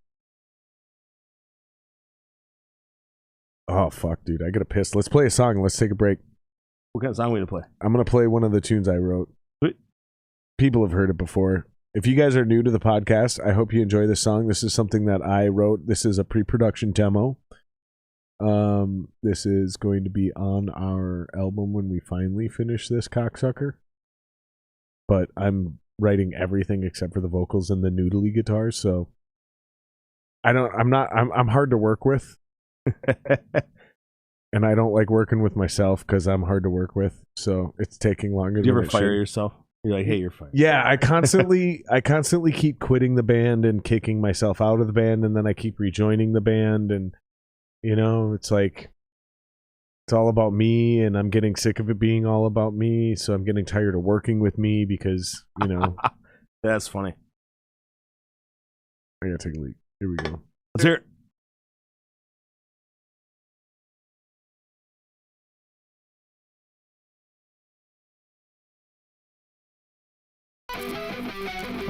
Revolution without dancing is a revolution not worth having.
All right, that's good enough. We don't need to hear that whole outro. But yeah, The outro was the best part. people might not like it. You guys stepped it up a notch. You got dirty with it. People might not like it, but I know that we don't suck. You know what I mean? I know it's catchy. It sounds good. Anybody listening to comment on it? Somebody Let's see what might. people like. I mean, dude, here's the thing. That's what you People think. might not like it. They might be annoyed by it. That's our boy Jared Singer here. But and this is the only thing that matters is, do you have the ability to go to sleep at night and know that your music is dope? Not everybody's going to like it, but do you know it's dope? I always do. Because most motherfuckers think their shit is dope. And I want to know. Because we know that their shit's not dope. I want to know. Because I wouldn't do it if I didn't. I think you know what I'm getting at, Oh, yeah, but let for me sure. finish this just I for wouldn't the even do listeners it so they if I can didn't stay do it. on our page. Yep. Most motherfuckers think their shit is dope, but we know it's not. And this isn't, I don't like it. This is, no, you guys are not good.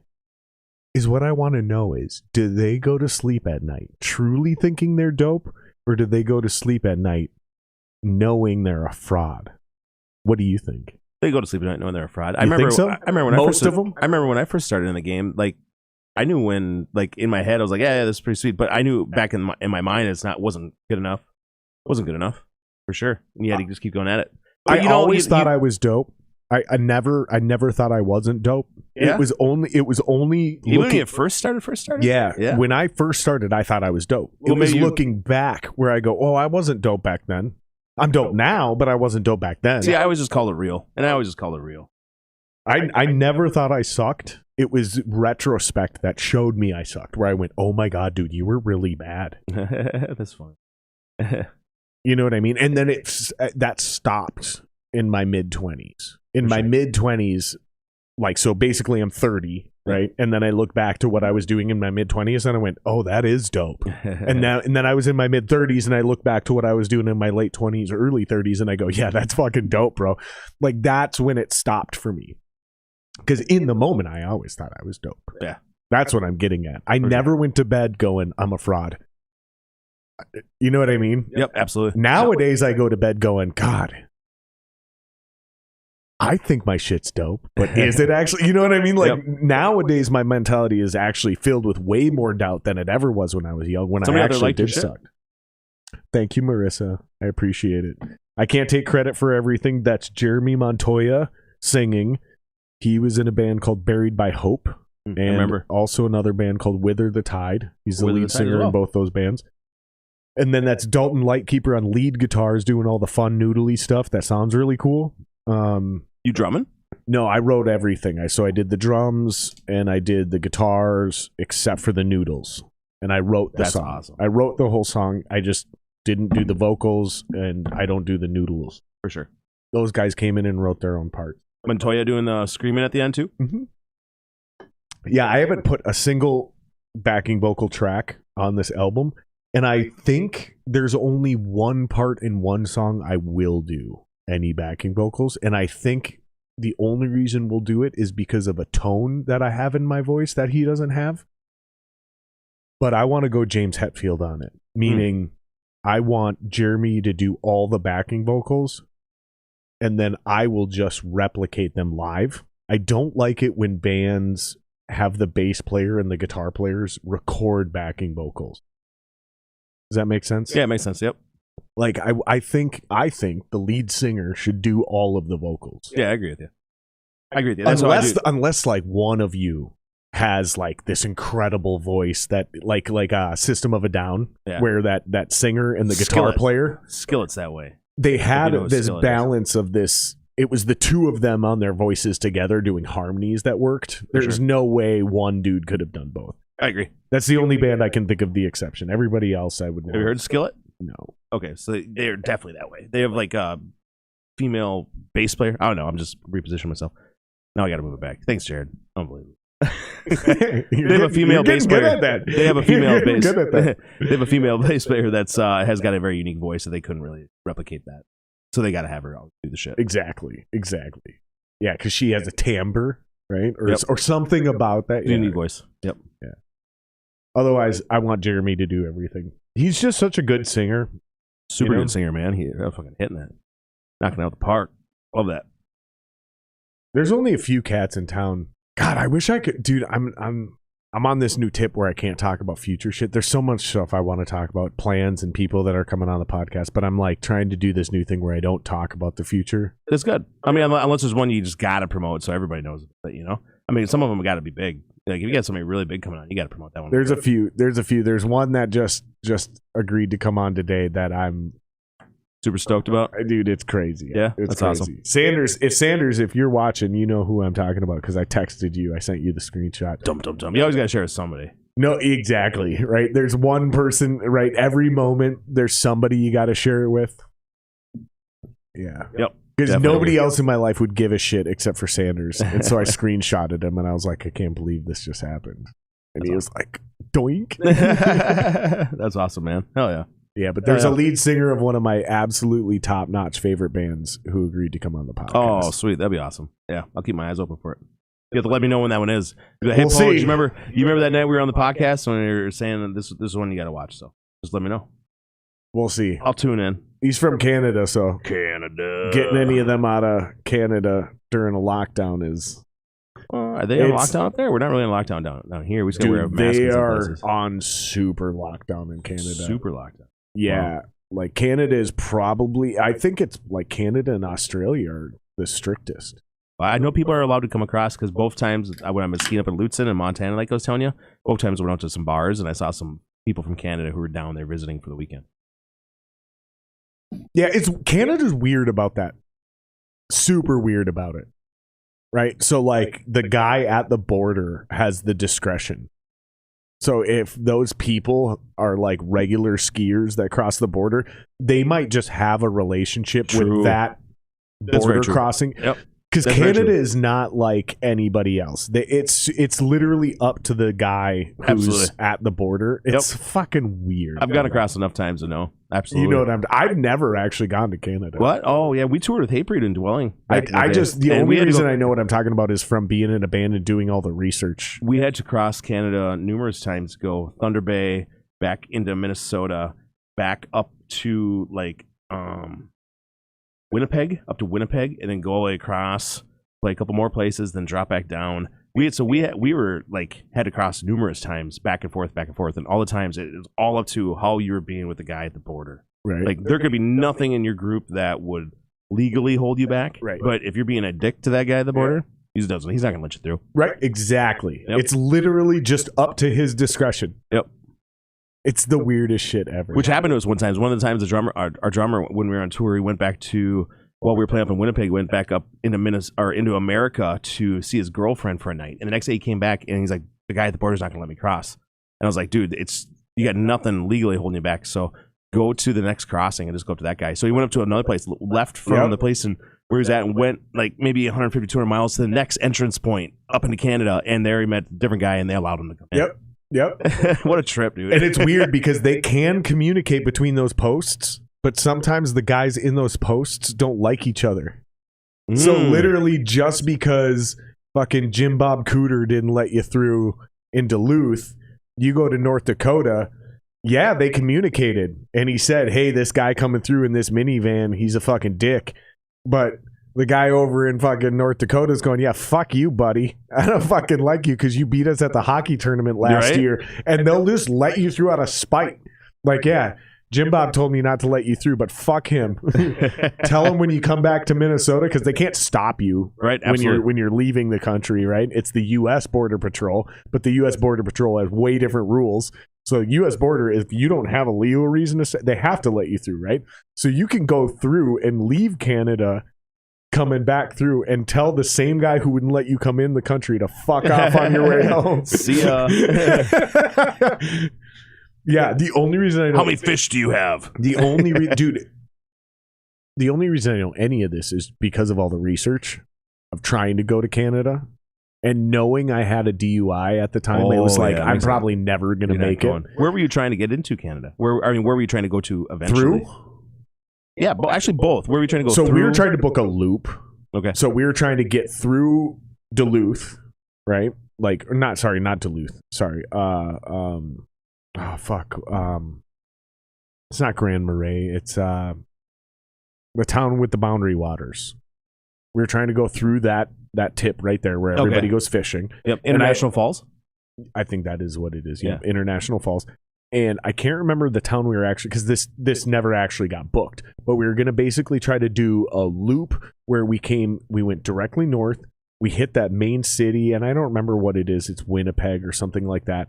And then we were going to try to come east and come down through basically Detroit and come back through Michigan, Wisconsin, and come back to Minnesota. Oh, that's sweet. Yep. It never happened. Yeah. And so I can't even tell you, because I had like 16 different venues tentatively booked in the greater metro areas of these cities.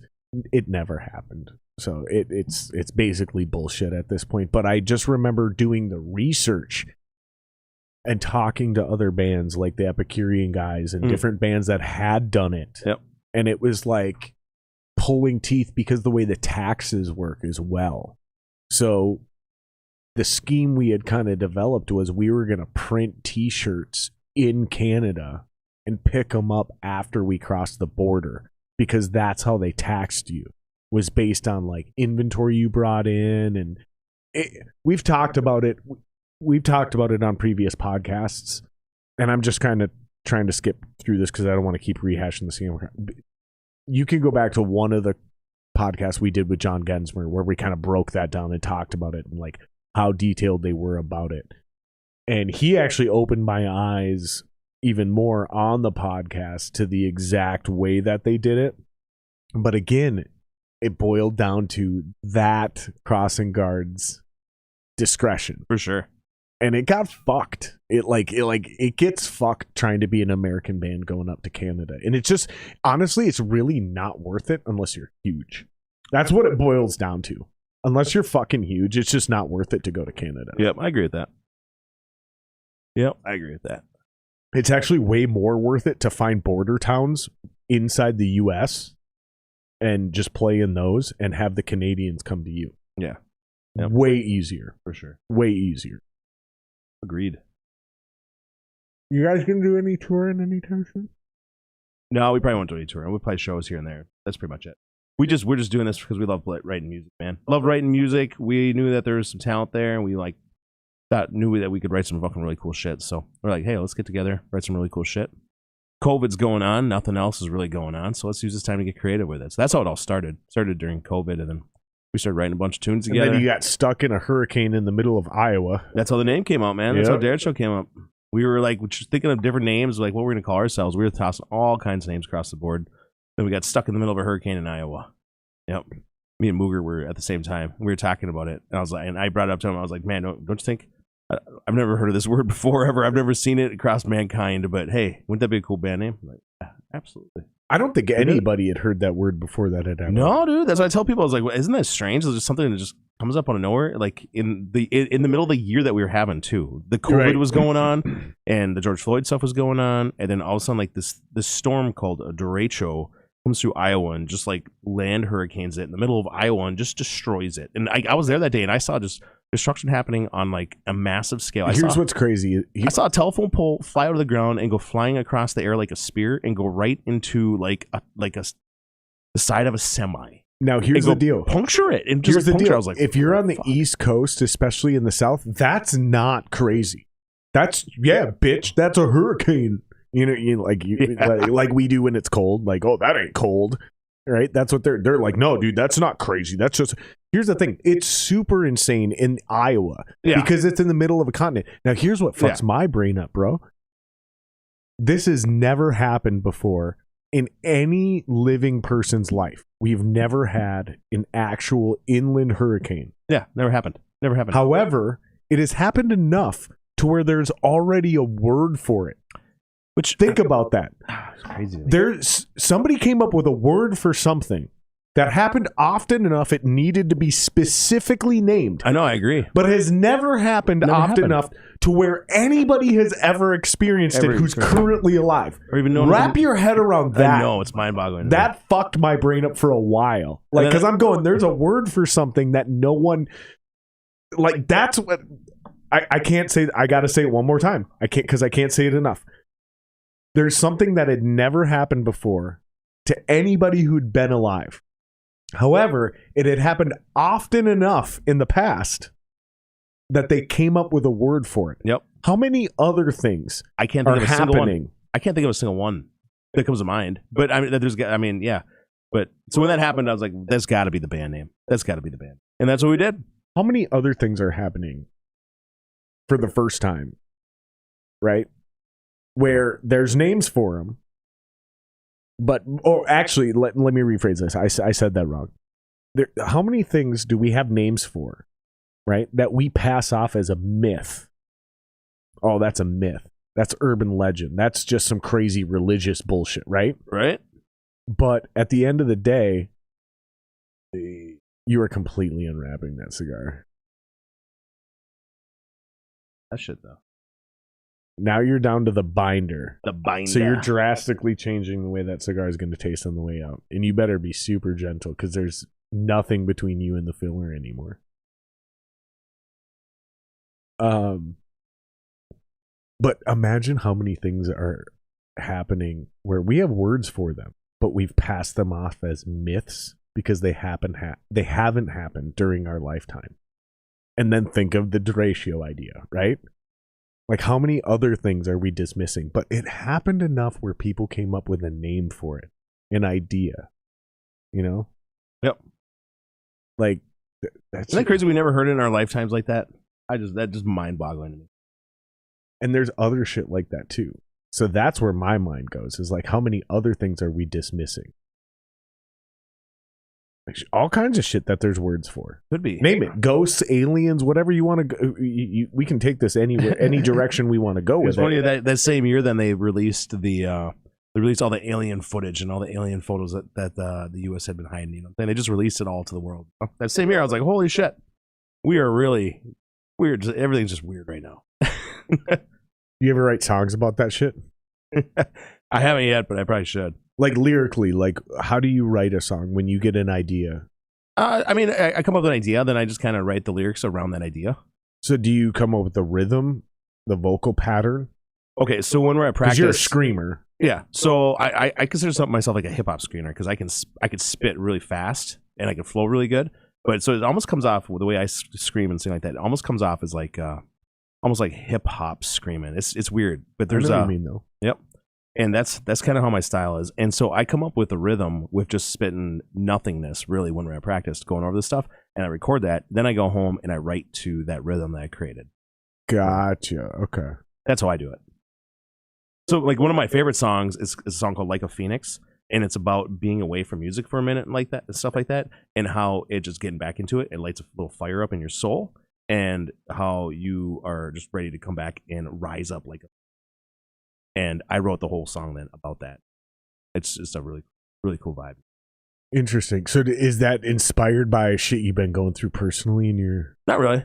That was just about getting back into music and you know, reinvigorating the soul. Because you've been going through some shit over the last 6 months, 9 months. Oh, like a year. It's been a rough ride for a lot of people, but specifically you, man. No, everything's been good. I mean, but it wasn't always good. You've been going through some tough shit. You got a new girlfriend now, and things are looking up, dude. Yep, but things are awesome with the new girlfriend. Absolutely. But you had to deal with some real adversity. Mm-hmm. You're acting like it ain't nothing, but like you were dealing with some shit for a while, man. Oh yeah, for sure. Because I think it was the second time you were on the podcast, I noticed a noticeable difference in your personality. You were dealing with some shit, man. Yep, there was some shit going on there for a minute. Yep. I mean, is that something you're comfortable talking about? No, I don't want to talk about that stuff. That's just goodbye. But it's real, though. Oh yeah, I mean, for sure. I mean, see it by like and that's something like it's cool. It's cool to do that, but at the same time, it's not real. Like these are things we have to live with. Oh we yeah, have to for deal sure. with that Absolutely. Shit, you know? Yep. And I had my dad shit I had to deal with, and I'm not trying to like be a downer or bring it down, but like not everything is, you know, all roses for everybody. Absolutely not. Yep. Absolutely. And not. I think and like, all, and always. this is based on the Rise from the Phoenix idea. You implanted this in my head, right? Which is the idea like it's not how you respond during the problem. It's how you react to it afterwards. Correct. Right? Because anybody can get knocked out. Anybody can get their asses kicked. Anybody can, you know, get injured or whatever. It's how do you handle that adversity? How do you handle that adversity, and how do you rebound from it? Yep. Right. Yep. So do you grab that personal shit you're dealing with and write songs based off of that, or I haven't. So where do you decide to write from when you come up with these rhythms and you're like, okay, now I need to come up with lyrics that work for that? Is it like so let me flip pages here. Then you have like the Iron Maiden idea. There's nothing real. It's based on fantasy, like fucking RPG, D&D, fucking. You see what I'm saying? Yep. So where do you come from when you're trying to? So we've established you're writing a song. The band's got a song. You've come up with your rhythm. You're like spitting kind of nonsense, almost like a rapper, and then you articulate. Because I've done this, so I'm just kind of trying to follow you down this rabbit hole.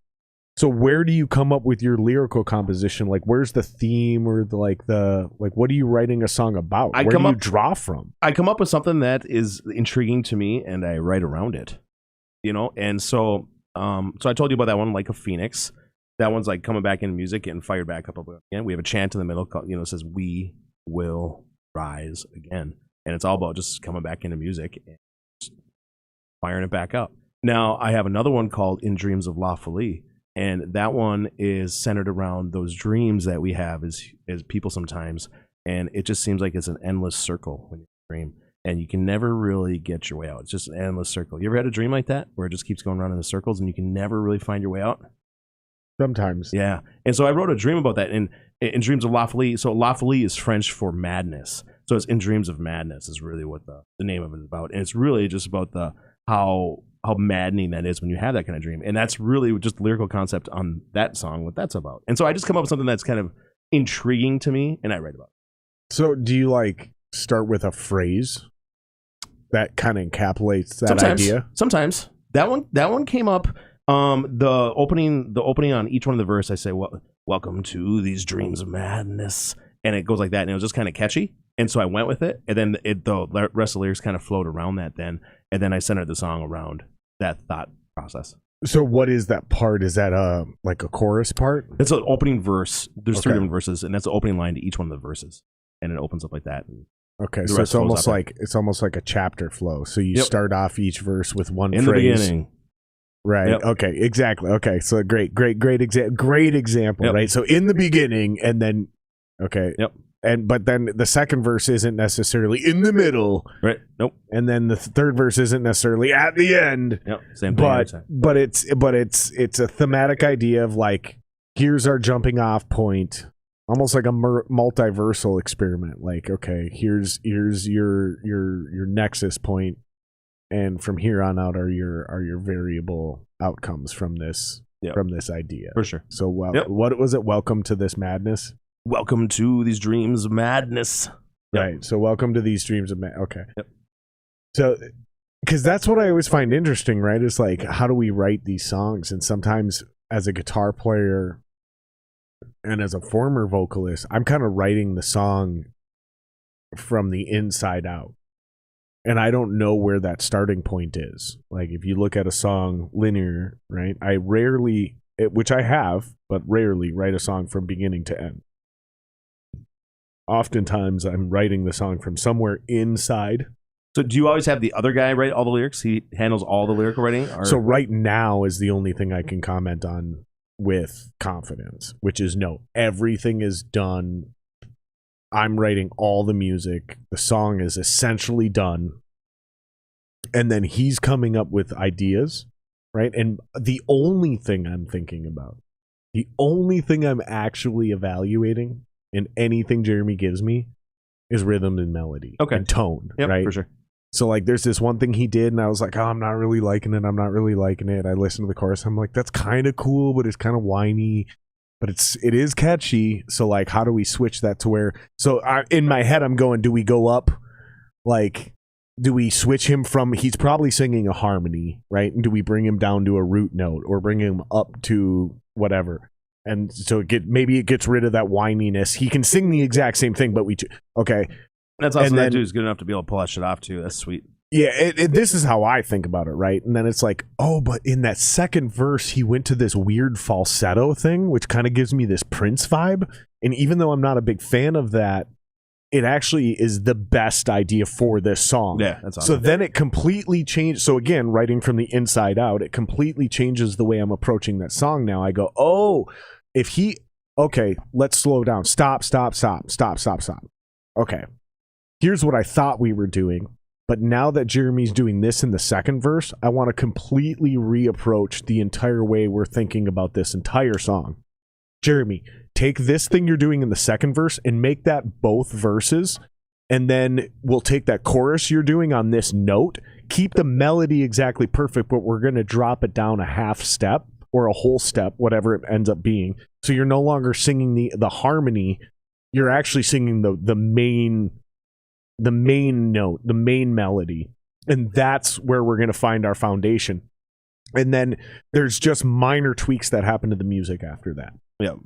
But it's almost always written from the inside out. Rarely do I write from beginning to end. So when I'm writing something, I'm like, oh, this is like, for the best example I can think of is the latest song I wrote. I actually ended up writing, the whole thing started with a riff that ended up being the riff that comes after the chorus in between the verse. Wow. That was the riff. That's the main riff. Yeah. Which only appears twice in the entire song. And the rest of it just got expanded off of that. Exactly. Yeah. That's exactly my point. That's and awesome. and when I wrote it in my head, there wasn't any lyrics over it. Jeremy's got a couple different versions of vocals over it. I'm not even sure I want vocals over it.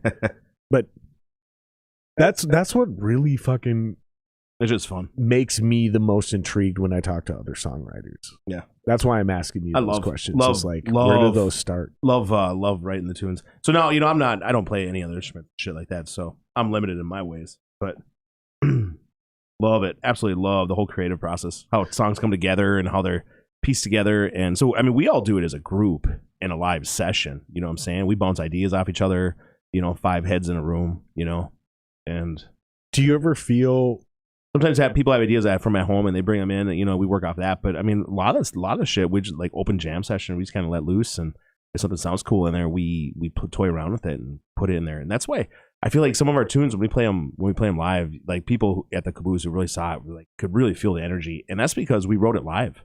We wrote it when we were just jamming out, letting loose. And so you can really feel that energy. I love that shit.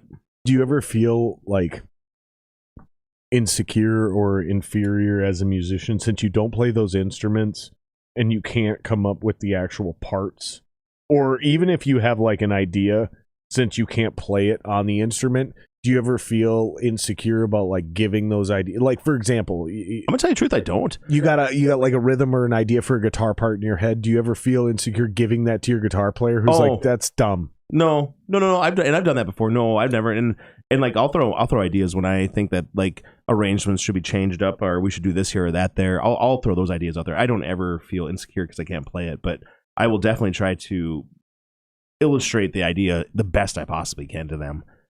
But I love about not having to do that shit is I get to just worry about my shit and just try to perfect it the best I possibly can. Because even though I feel like I'm limited in ways, like I feel like what I bring to the table, I bring to the utmost with what I can do. Make it sound bad as possible. Most of the time in most bands, the lead singer is like the queen, right? He's like the diva. Yeah, there's a lot of those guys like that. So when I'm not the singer, I love to fuck with those guys and constantly just like, hey, shut the fuck up. The musicians are talking, right? Like shit like that.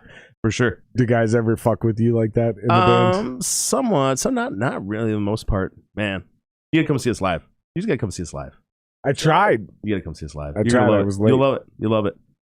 I'm a great front man. I make sure I get everybody involved. It's a lot of fun. But regardless, I'm more interested into what's happening in the studio, in the writing process, because these are the fun moments, right? Like, so do the dudes ever fuck with you? Like, shut up, singer. Not so much. No, they don't ever do that. No. But I don't ever get that. Y'all got to step it up. You got to give this guy a harder time. Jeff, Juan number 2. Don't listen to this fucking guy. I want to just be there one day when I'm hanging out during a rehearsal, which would never happen, but maybe, possibly. That's another We're thing. right across the street from you. Literally, we're right across the street. Oh, no shit. On the other side of the interstate. No shit. I get off, when we go to band practice, I get off on Doling to go to band practice. Oh, yeah. Yeah, we're literally right on the side of the interstate. So you go, so if I'm coming, like, don't tell people how to get to your rehearsal space. Yeah, Don't do that. Don't do that. Here we go. Don't do it. Good idea. Good catch. Don't tell Holy people shit. where you I start live. feeling like we're in, you know what happens when you're on these things? You start forgetting that you have a bunch of other people listening, and you're like thinking we're just having a one-on-one conversation. Exactly. Like, hey, bro, this is blah, blah, blah. Like, shit. We're still on a fucking podcast. That's how we know we're actually doing a real podcast now, is when you finally forget the chat's there. And that's why I was giving you shit earlier. I'm like, stop paying attention to chat. Yeah. Like, let's just hang out. Because once we get this going, that's when we have a good podcast. For sure. Going. I agree. Yeah, but then I have to remain aware as a host to go, no, don't tell people where you actually rehearse. Don't do that. Smart. Because we are actually still on the internet. Yep. But no, I'm super intrigued by this, and this is kind of where my head is now, is again thinking about that collaboration process, because watching as my guitar player ghosted me. I've been talking about this for a while. My guitar player Dalton just disappeared. Like, he still exists. He's alive. He's well. He's putting out TikTok videos, which are terrible, by the way. Dalton, you need to fucking stop. But that's funny. But he won't return my phone calls. His guitar is hanging on my wall. Like, it's just a weird situation. But I think it's funny. I think it's funny because guys like him are slowly, as I watch them make their arguments, slowly but surely, as they're putting out these videos, and there's other guys like this too. I'm just using him because he's my buddy and he knows I love him, even if he hasn't talked to me in 3 months. It's fine. It doesn't matter. The world is a big place. For sure. People have things they have to deal with, right? Yep. Like, it's fine. But I think it's funny because even he was at one point in time like, oh, Jared, you're too opinionated on tubes versus solid state. You're too, and he was like giving me a lot of resistance. And whether he's willing to admit it now or not, just as they put out more and more content and as they get more and more experience in the world out there, they're slowly, like, I'm watching them put out YouTube videos and TikToks where they're like, yeah, okay, so my rig's not legit. I get that, but it's dope. And it's like, yeah, it is dope. And it can be dope. And everything can be dope. The whole argument I've been trying to make is application, scenarios, right? Like, if you're doing this, you need to be doing that. If you're doing this, you should be doing that. If you're doing this, don't worry about that. Like, situations like that. Absolutely.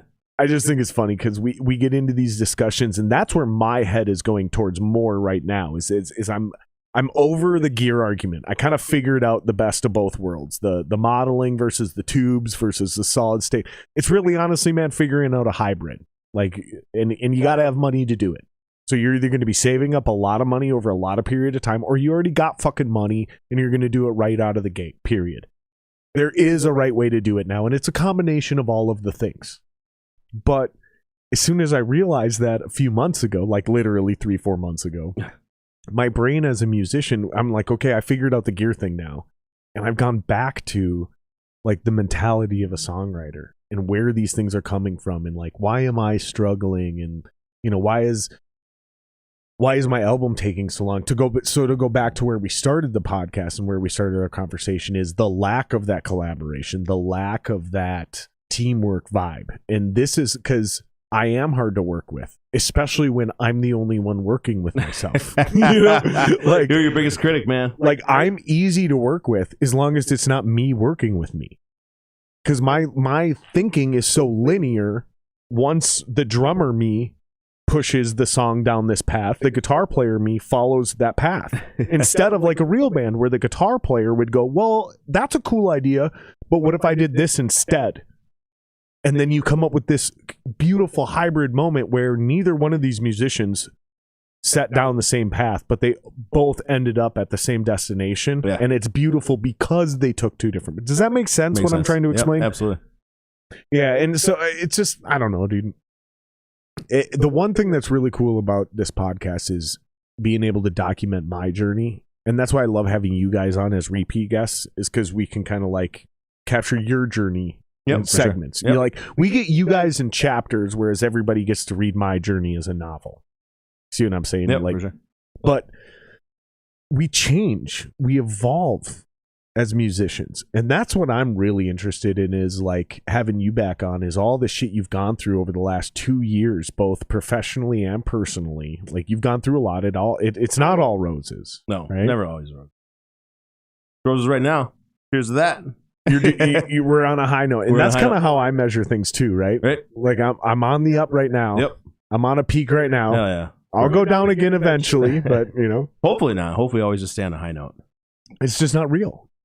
That's just not real. That's not the way the world works. We all have ebbs and we all have flows. So true. So true. Right? Yep. So I think the key is when you're ebbing, just like keep a positive mindset. Yep. So that way when you're flowing, you have the ability to take that positive mindset and continue to press that forward. Instead of when you're ebbing, you get all fucking, and then when you're finally flowing, you feel like greedy, you know what I mean? And you start keeping all those blessings inward. Yep, I agree. Yeah, I don't know. I feel it. People figure it out. We don't really figure it out. I don't feel like I'm actually making my point, but hopefully some of you guys understand where I'm going. I understand exactly what you're talking about. But you know what? People, when you're younger, you don't understand that. It just goes back to my same mindset of like, I think women the rising tide. The rising tide raises all ships. That's basically what I'm getting at.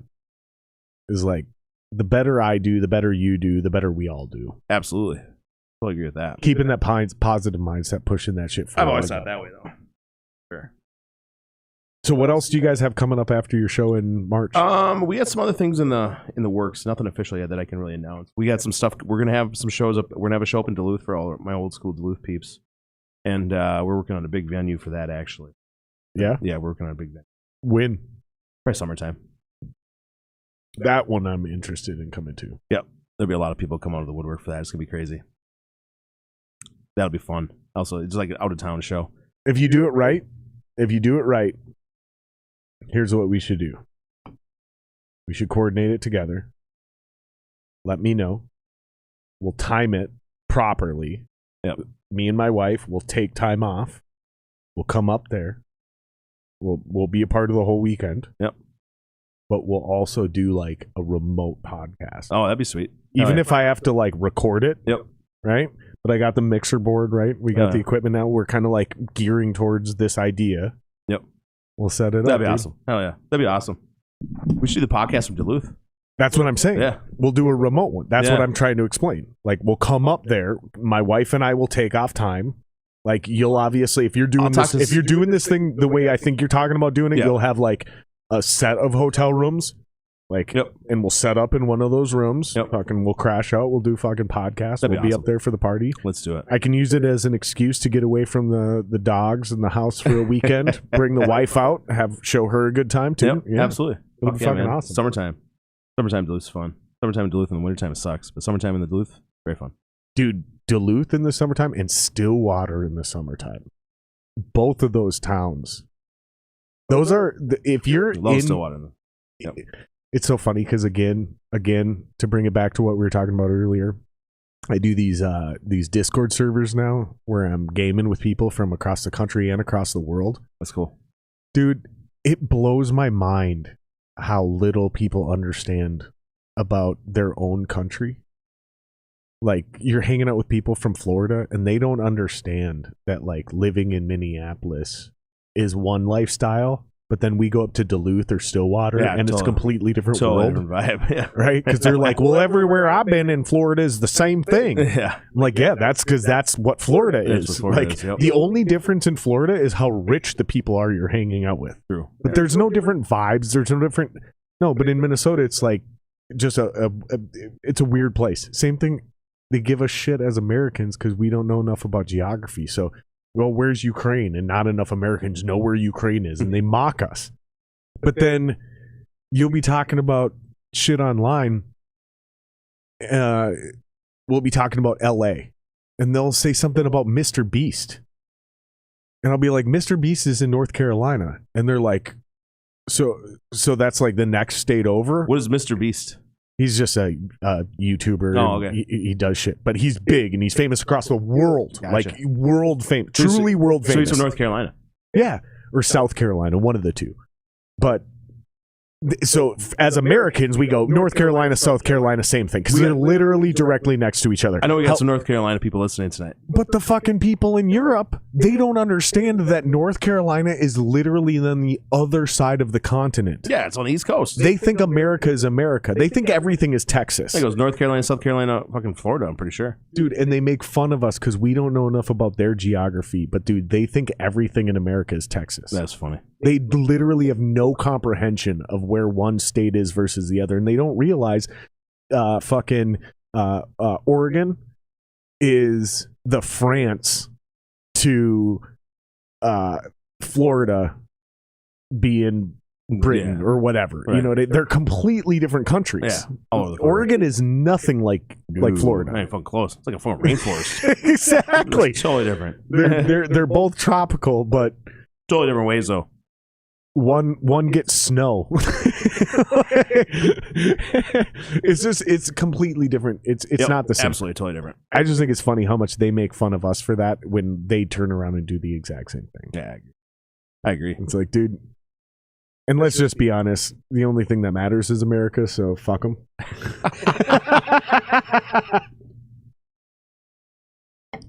Well, what do you guys want to talk about in chat? There's been a bunch of you guys. I've been watching the number climb up and down. I think we've had as many as 10, 12 people hanging out with us. What are you guys' questions? What do you guys want to talk about? We've been talking about football. We've been talking about music. A lot of music. We've been talking about cigars. I'm going to shamelessly plug ourselves again. March 26th, Club Underground, Minneapolis. Good, man. If you guys want to hear some of my old band stuff, Dwelling, the Dead EP, Spotify, you can go and search for it right now. You can get it anywhere, actually. It's on we got time. Every major thing. Oh, we got nothing but time. But yeah, you can go get brand new tunes from my old band, Dwelling, for free. They're out there. Just go download it. Whatever you want to drop, wherever you want to get it. You're good at that.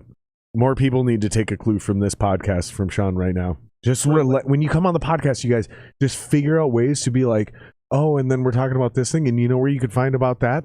You could find way more information about that if you went to DuratioBand.com. Yep. Like just subtle, like shameless plugs like that. Shameless self-promotion. Got to do it. One of the best pluggers who's ever come on this podcast is you, and you're doing this for fun. There's other bands and other musicians that are trying to do this for real, and they don't understand how to do what you're doing right now. Yeah. That's a problem, bro. That is a problem. That's not a good thing. That's not a good thing. I totally agree with that. I totally agree with that. But I've honestly always been pretty good at that. My old band, I was huge into that. That makes sense to me because you built a scene in Duluth from nothing. Scene on nothing. And there's bands up there right now. There's one to Petracy that still does good shit. Yep. I don't think they understand or appreciate the fact that the only reason they exist or are doing anything good up there are because of guys like you. Yeah. They probably have no idea. No. Oh, they remember some of those guys do. Those guys were around. No, they don't. Don't give them any credit. No, they're all piece of shit people. Especially Robin Rapsis. The worst. These guys have been on the podcast. I'm joking. They're all my friends. You talk to those guys. Next time you talk to those guys, they'll remember Dwelling from Duluth. I bought my house from Aaron. Oh, yeah? I don't remember any of their fucking names, but I remember them just coming out when we were just kind of exiting from the scene and becoming something bigger. Yeah, they were the kids on the scene, the babies. Yep, they're the babies. They probably were doing really well up there, but they hadn't done anything down here yet. They hadn't really done anything anywhere at that time. They were just, I remember their name on a couple of flyers on a couple of shows around the area when we were doing it, and then... But that's what I'm saying. They eventually got big in Duluth and then came down here. Yep, so there was a 4-year gap between when you were exiting the scene and they were coming up in Duluth. Absolutely. Yep. And there was 4 years probably between that and when they actually showed up here on scene in Minneapolis. And man, they came onto the scene and it took them a while to gain any credibility. And nobody was into them. But there was a lot of smoking hot chicks that would show up at their shows. And then all of a sudden pulls people in. And then all of a sudden it was like me and Jeremy from Dying Euphoria fell in love with them. And then a couple other guys from the scene fell in love with them. And we started talking about them. It wasn't the fact that they suddenly got booked on bigger or better shows. It was me and Jeremy and 2 other cats on the scene that started talking about this band to Petracy. And that's when they suddenly blew up. That's awesome. Oh, yeah. Yeah, there's like 4 of us that started running our mouth. And that's what it takes, man. That's absolutely what it it's takes. word of mouth, dude. Absolutely what it takes. Every show you play, you got to fucking put up. So everybody in the crowd, even if you just get 1 or 2 new people that like you. Yeah, it's 1 in 333. I mean, it's not rocket science, dude. It's simple math, man. If you get 1 out of every 333 people to buy your record. What is it about that 333 number? So I'll tell you right now. Oh. There's 330 million Americans in this country. Yeah. Legal Americans registered here on the census, right? So that means if you sell 1 record to every 333 people that you play for, you will sell 1 million records just in this country. That means you're the biggest thing since sliced bread before the internet. Because if you sold 1 million records before the internet existed, that's a platinum record. Yeah, it's a platinum record. That's as big as it gets. Yep. That's 1 out of 333 people. Yeah. I guarantee you, if you're a good band, you can sell 1 record to 333 people. Absolutely. The key is getting in front of 333 new people every single night. All the time. Yep. That's the key. That's why you have to tour. That's why you have to be on the internet. That's why you need a YouTube. That's why you need to be doing these things to gain the exposure to 330 new people every single day. Yep. And if you can sell 1 record to those people, you will sell 1 million records. Absolutely. And then you are the biggest thing since sliced bread, especially in the internet era. This is true before the internet existed. Those numbers haven't changed. No, those numbers will never change. And you still have access to more people now, even though there's less people buying your album. But if you can still pull this off, you can be the only asshole who sold 1 million records. Yep. Charlie Puth did 1 million streams of his new song that he downloaded, Light Switch, in an hour. Jeez. 1 million streams on iTunes. That means 1 million people listened to this song within an hour. That's a lot of fucking people. Yeah, it's awesome. It is awesome. Figure out how to take my little algorithm I just made. Now we sound like the Vikings' new GM. And figure out how to turn that into Spotify streams and iTunes streams. Oh, yeah. But that is the secret, though. That is the secret for sure. But it's just getting in front of people. Mm-hmm. And if you're good. Funny how people just search for downloads these days instead of actually selling stuff. Isn't it crazy how the game has changed? Right. Yeah. So interesting to me. Yeah. But you can still sell records.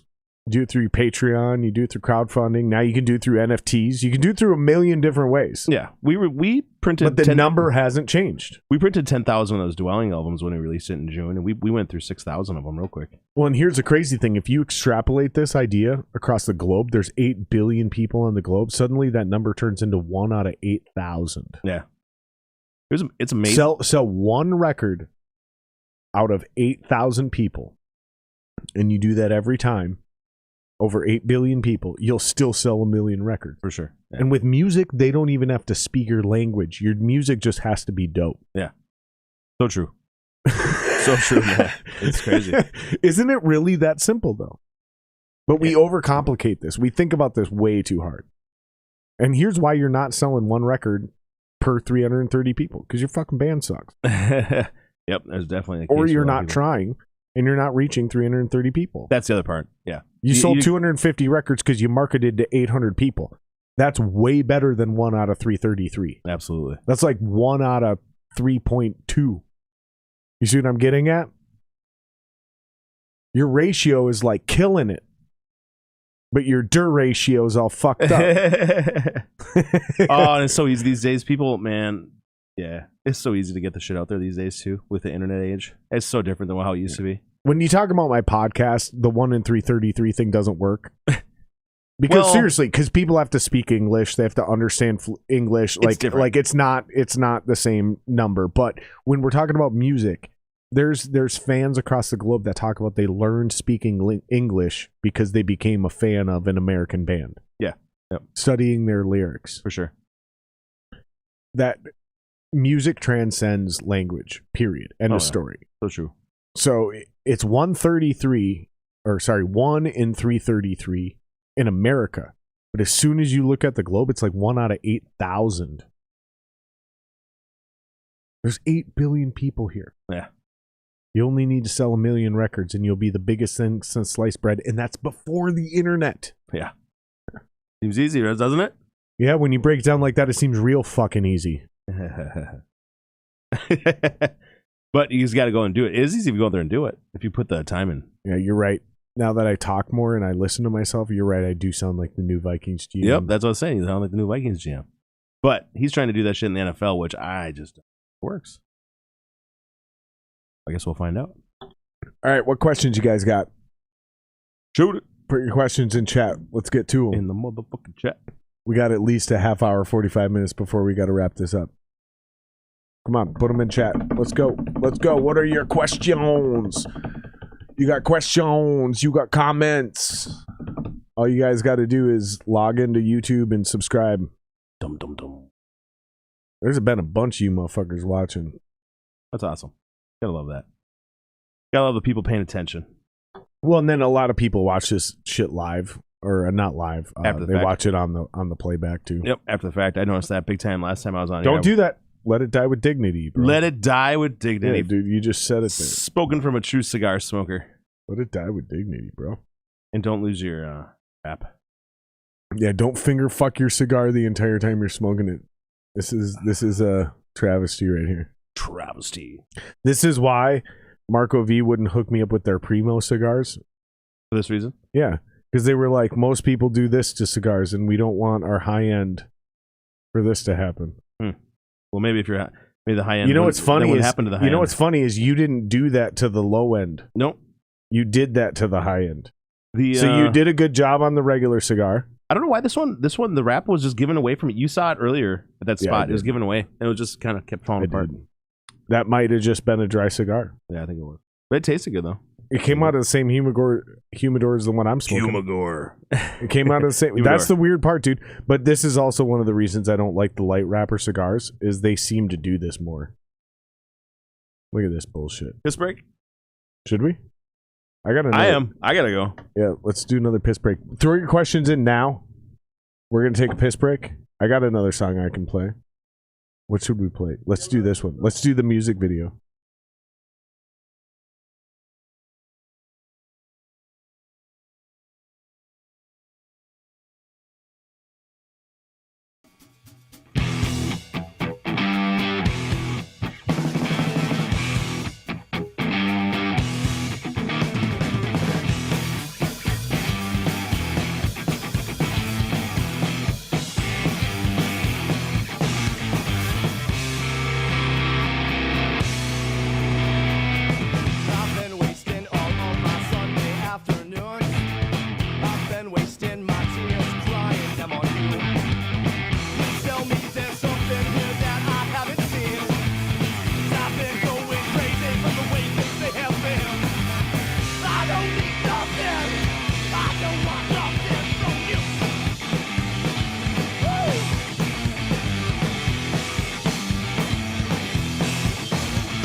Tune just ended, man. I hit on.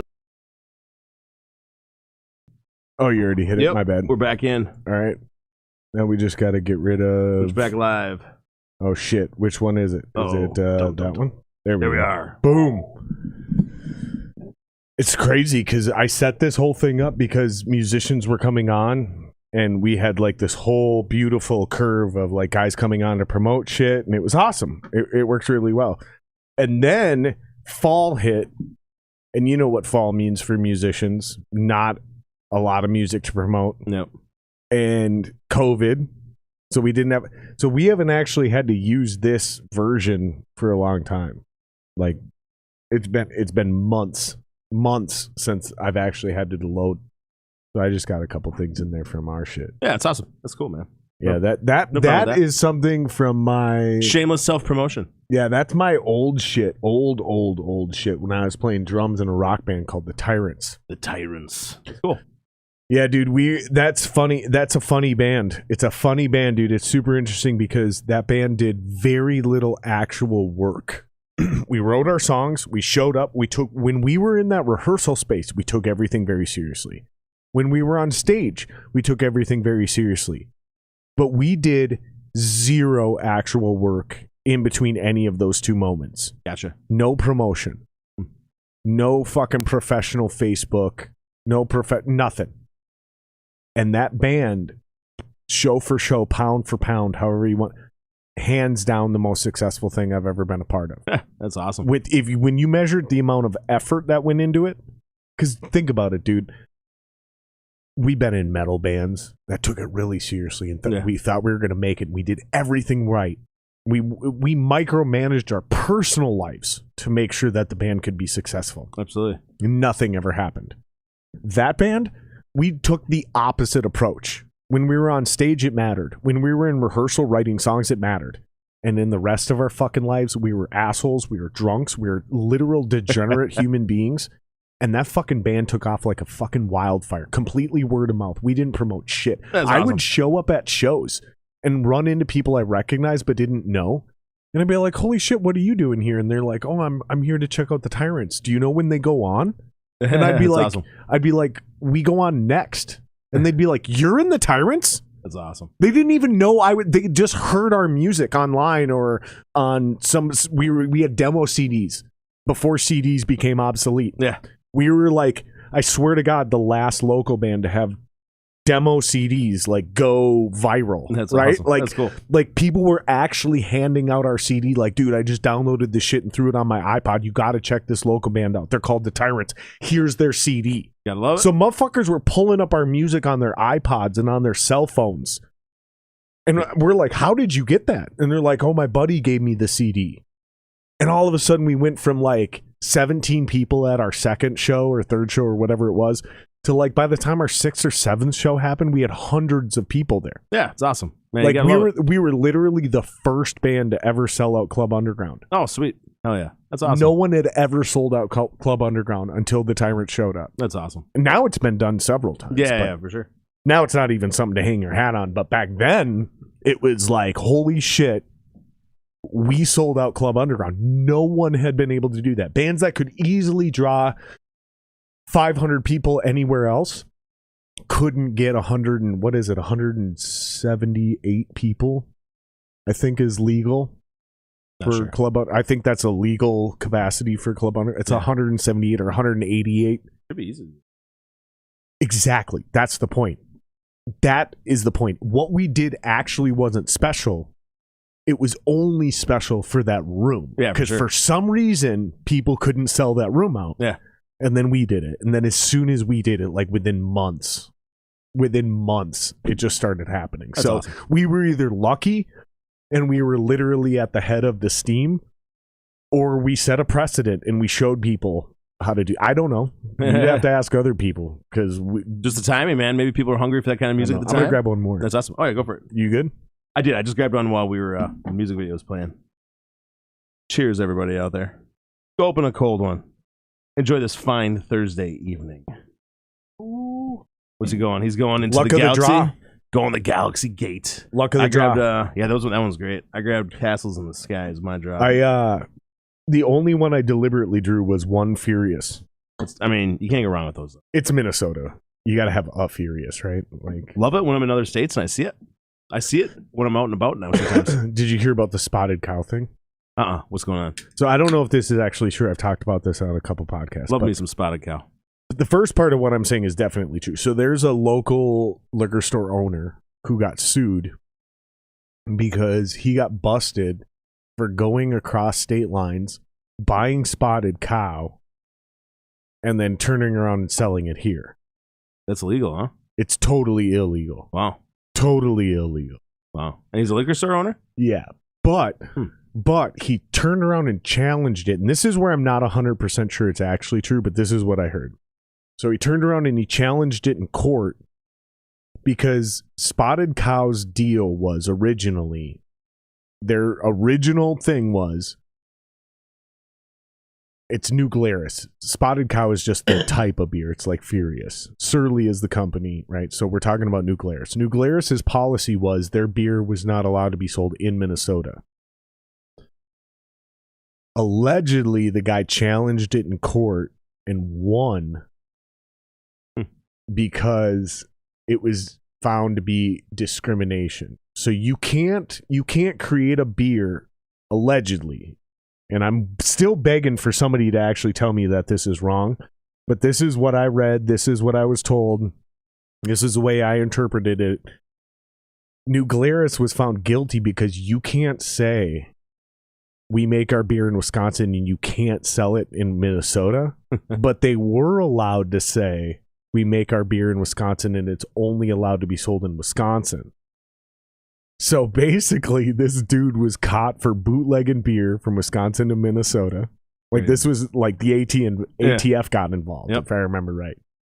He got in a lot of trouble, but then eventually won his countersuit because New Glarus was allowing their beer to be sold in Iowa and Illinois and Michigan, just not Minnesota. Crazy. That's discriminatory. You can't do that. Right. So New Glarus allegedly, correct me if I'm wrong in chat, allegedly, New Glarus had to revamp their policy to where now New Glarus is only allowed to be bought and sold in Wisconsin. Crazy. Unbelievable. You never... Yeah. I love getting that shit when I'm out there, though. I always bring a case back. It's so good. It's so good. That's the point we're getting at. It's like it's super good and we really want it here. For sure. But the competition and rivalry between Minnesota and Wisconsin is fucking real. Oh, yeah. It is real. It is real. Like, dude, because I can tell you with 100% fact, the first part of the story is true. The dude got sued for smuggling and he didn't even sell it for a profit. He bought it at $8.99 a case and he sold it at $8.99 a case. Any taxes that were collected go to the state. Yeah. He didn't make a single dollar. Yeah, he didn't make anything. But he was still in a lot of fucking trouble. Poor guy. Everything else that took place after that is the allegation, the alleged part. Because I don't know if any of that's true. Because I'm not a contract lawyer. I'm not gonna get into ATF law. But this is what my buddy was telling me, and it was mind blowing to me. Right. I agree. I was like, dude, what the fuck, man? That's crazy. Yeah, New Glarus got in trouble because they were basically discriminating against selling their beer in Minnesota. Right. That's how thick the rivalry is. Unreal. This shit's real. Yeah. But dude, that fucking Spotted Cow is good. It's super good, dude. I agree with you. I'm right on with you. Have you tasted the other one they have, the Angry Squirrel or whatever? Yeah, I've tried them all. Yeah, I try all the different They're things. all good. They're all good. They're all great. They make a great beer. It's just really good. And it's crazy because you can buy Spotted Cow and bring it here. Yeah, you can buy it and bring it here for sure. Yeah, that's nice. You just can't buy it there, bring it here, and then resell it. Yeah. So, whatever. That's illegal. I had no idea that Michelob Golden Light... You and I could, by the way. I had no idea Michelob Golden Light was a Minnesota only. Did you know I can sell you beer for sure. on eBay? Yeah, so for sure. Here's why it's fucked. I could go to New Glarus Brewery, buy a shit ton of that beer, drive it back to Minnesota. We're good. Yeah. Then I could turn around and sell your beer on eBay to anywhere in the world. And I'm good. Yeah. No laws have been broken. Yeah, for sure. But if I take your beer from Wisconsin and put it in my liquor store in Minnesota, now it's illegal. Now you're breaking the law. What the fuck? I know. Doesn't make sense. It's so weird.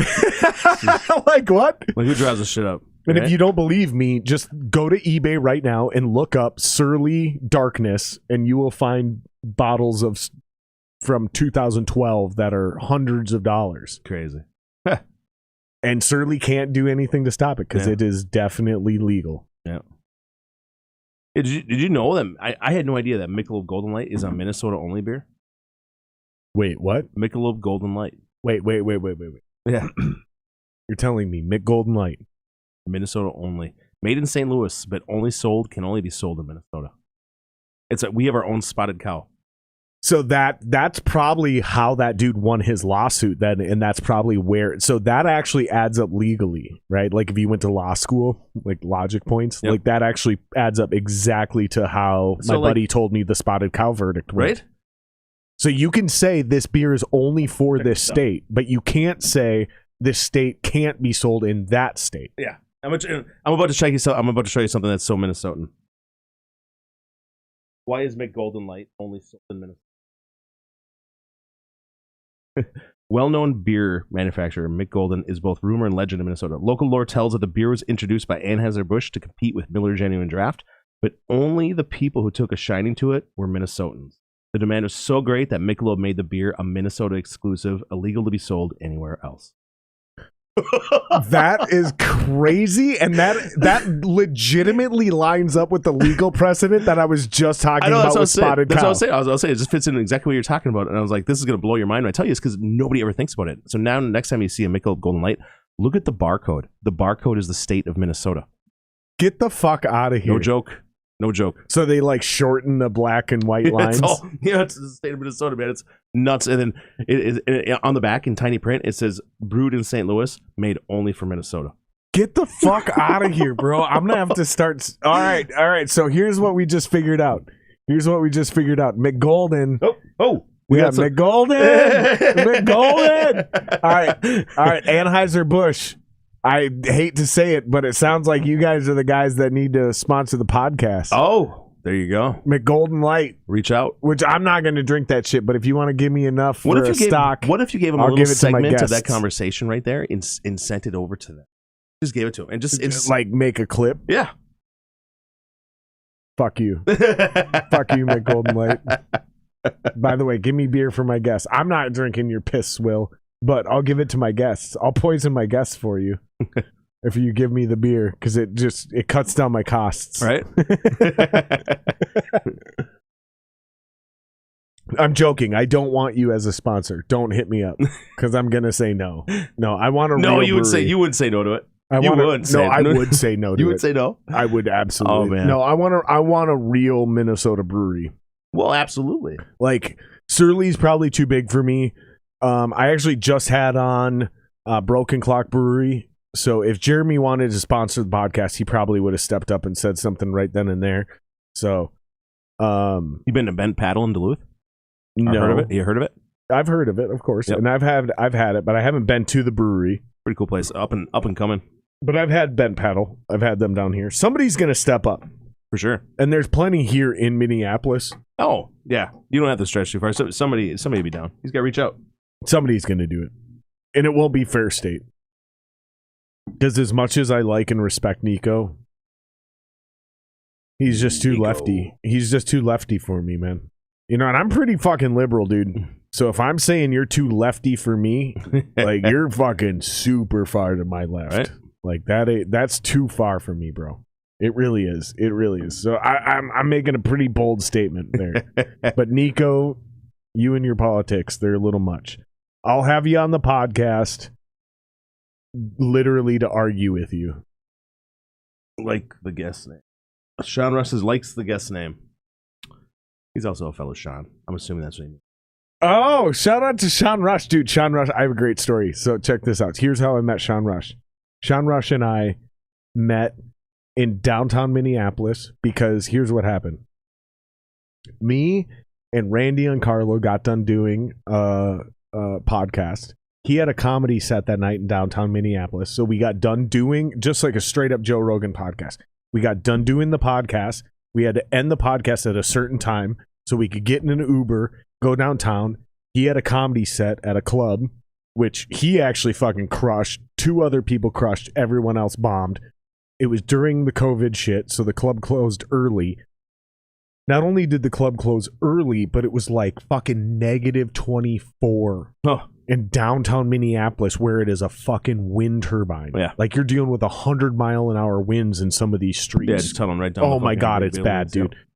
So Randy and I are fucking literally freezing to death. It is so cold, Randy and I can't figure out what direction Randy lives. He lives 4 blocks from this venue, and we can't figure out which direction it is. That's amazing. So Randy and I can't figure out which 4 blocks is the right direction to walk in. It's that cold. No. Dude, we're literally freezing to death. Oh. Like our senses are being impaired. We're having I'm not joking. It's like -20, -30. The mile per hour wind of the tunnel we were in. So we're hiding in this alcove, just like almost dying. It's getting really bad. His phone dies. He's on full battery when we walk out of the club. By the time we get across the street into this alcove, his phone dies because it's so cold. Jeez. I barely get my phone out and call an Uber. My phone dies. Oh, man. All of a sudden, because again, it's so fucking cold, we can't figure out what direction we're looking in this intersection. All of a sudden, this dude walks around the corner. His name's Shawn. It's Shawn Rush. He comes bursting around the corner with the most amount of energy I've ever seen from a human being. That's awesome. Dude. And that's that dude. He ends up being a friend of yours. Dude, I grab him by the chest and pull him like we're going to mug him and rape him. This is what he should have thought. And you have no idea. He should have thought. This is your first time meeting this guy. He should have thought he was about to get raped because that's how I grabbed him. Jeez. And I ripped him into this alcove and I'm like, dude, where are we? And he looks at me and he's like, what? He's just completely taken aback because he had his headphones on. He's like walking through downtown. He's like fucking sport walking or some shit. He looks at me like I'm about to murder him, Man. which is the rightful way to react. Right. And all of a sudden he sees the desperation in my eyes and he looks at me and he looks at Randy and he goes, do you know where you are? And we go, no, we don't know where. And he goes, I can't help you, but do you want a shot of Fireball? And he busts out this bottle of Fireball. Randy and I both take a pull out of it. It gives us just enough time to like wrap our heads around what's happening. We explain what's going on. While we're telling Shawn what's happening, Shawn goes, out of nowhere, it's my dream to be on a podcast. No shit. What? Randy looks at me and goes, what is happening? Yeah. So we look at each other and I'm like, I host a podcast. We're trying to get back to my place because we can't figure out where he lives anymore. Yeah. Even though he's 4 blocks away. Yep. So we're just going to get in an Uber and go to my place. You want to come with? Shawn's like, fuck yeah, let's do it. So then we see the quote unquote, for the listeners who can't see the video, I'm using rabbit ears, whatever, quote unquote, we see the Uber. I run over to the Uber. It's not our Uber. It's some I see the girl's picture on the fucking thing, right? Her name's like Kendall or some shit, right? She's gorgeous. It's like, this is clearly like a smoking hot, basically an Instagram model. Yeah. Like I seen her little profile picture pop up on the driver's thing. And I'm like, yeah, listen, I don't know why you have her shit. I'm the one who ordered the Uber. Dude had been frustrated because he couldn't find her because it's in a snowstorm. Yeah. He's about to cancel her anyway. So we steal this Uber. Me, Shawn, and Randy. And we steal this dude's Uber and we get this dude to drive him all the way over here. Fucking Shawn and Randy both bust out some cash. I bust out some cash. We overpay the Uber driver. We bust in. We do like a 2-hour podcast sitting here starting at like 2 a.m. All of us are blackout drunk. All of us are blackout drunk, dude. Then 3 more people show up. You guys are a big podcast now. Dude, it was crazy. I deleted the podcast. Yeah, as you're saying, look at it. It says, love the story. Make sure you tell him the recording got deleted. Yeah, I deleted that shit, dude, because I watched it the next day and it was horrible. It was horrible, so it's gone. We called it the shit show. We knew going into it was going to be bad. You guys are just drunk the whole night. Dude, it was crazy. So that's the story of how I met Shawn Rush. So guys, if you guys didn't see it, I got a picture sent to me here. This is that barcode. Oh, you got to go to this one. Oh, it's the middle one. They can't see it. It's not going to work. No, cell phone's not going to work. Yeah, it's all white on the screen. But it really is. The barcode, they really did shape it into the state of Minnesota. It's so funny. It's actually like, it's literal. It's literally the state of Minnesota. What does it say there above the barcode?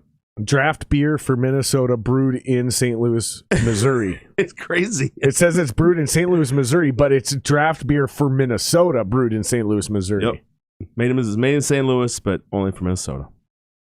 Weird. That's crazy. And you don't ever know that. You don't ever know that until somebody points it out to you. And then all of a sudden, you always think about it then moving forward. I always think about it moving forward. If I'm at a bar and it's like Coors Light, blah, blah, blah, blah, or McGolden Light, I'm like, I'm going to have to do McGolden because that's Minnesota's fucking beer if that's all I got stuck with, you know? Obviously, I prefer... That's funny, too, because that's technically not what MGD is. No, it's totally different, yeah. MGD is Miller Genuine Draft. Yeah, it's totally different. But a lot of people think MGD is McGolden Draft. Yeah. It's no, it's totally different. Yeah. That's crarazy. Michelob. I blew your mind today, man. You really did, man. Every podcast, someone learns something. Oh, yeah, absolutely. Yep, I agree with that. So That's true. crazy. McGolden. So is Michelob served anywhere else? Oh, I think it is. I think that's all over the place. The only one that's just exclusive to Minnesota is just the McGolden. Yeah. You don't It's literally the McGolden Draft. Yep. Which is not MGD. Nope. MGD is not McGolden Draft, but that is what we're talking. We're talking about McGolden Draft, which is McGolden Draft. That's the crazy thing. Yep. Draft it's the same thing as McGolden Light. Yep. But that is not MGD. Yep. MGD is Miller Golden Draft, correct? That is correct. You know what's wild?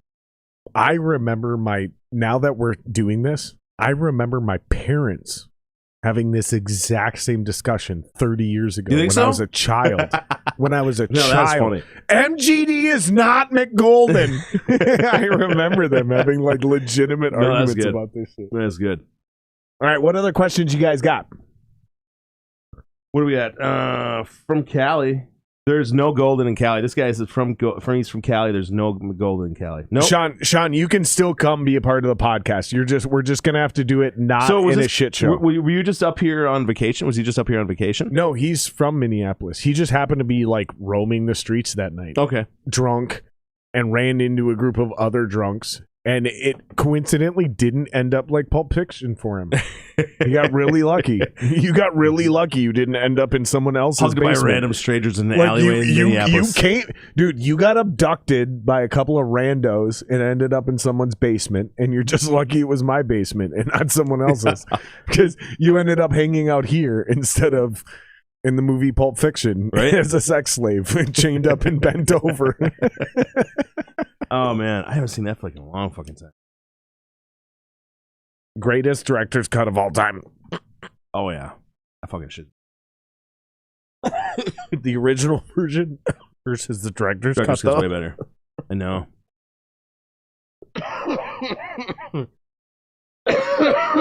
Did you see? Did you see Tarantino on Rogan? No. I don't watch new podcasts. Tarantino on Rogan was probably one of my favorite podcasts of all time. Really? Because it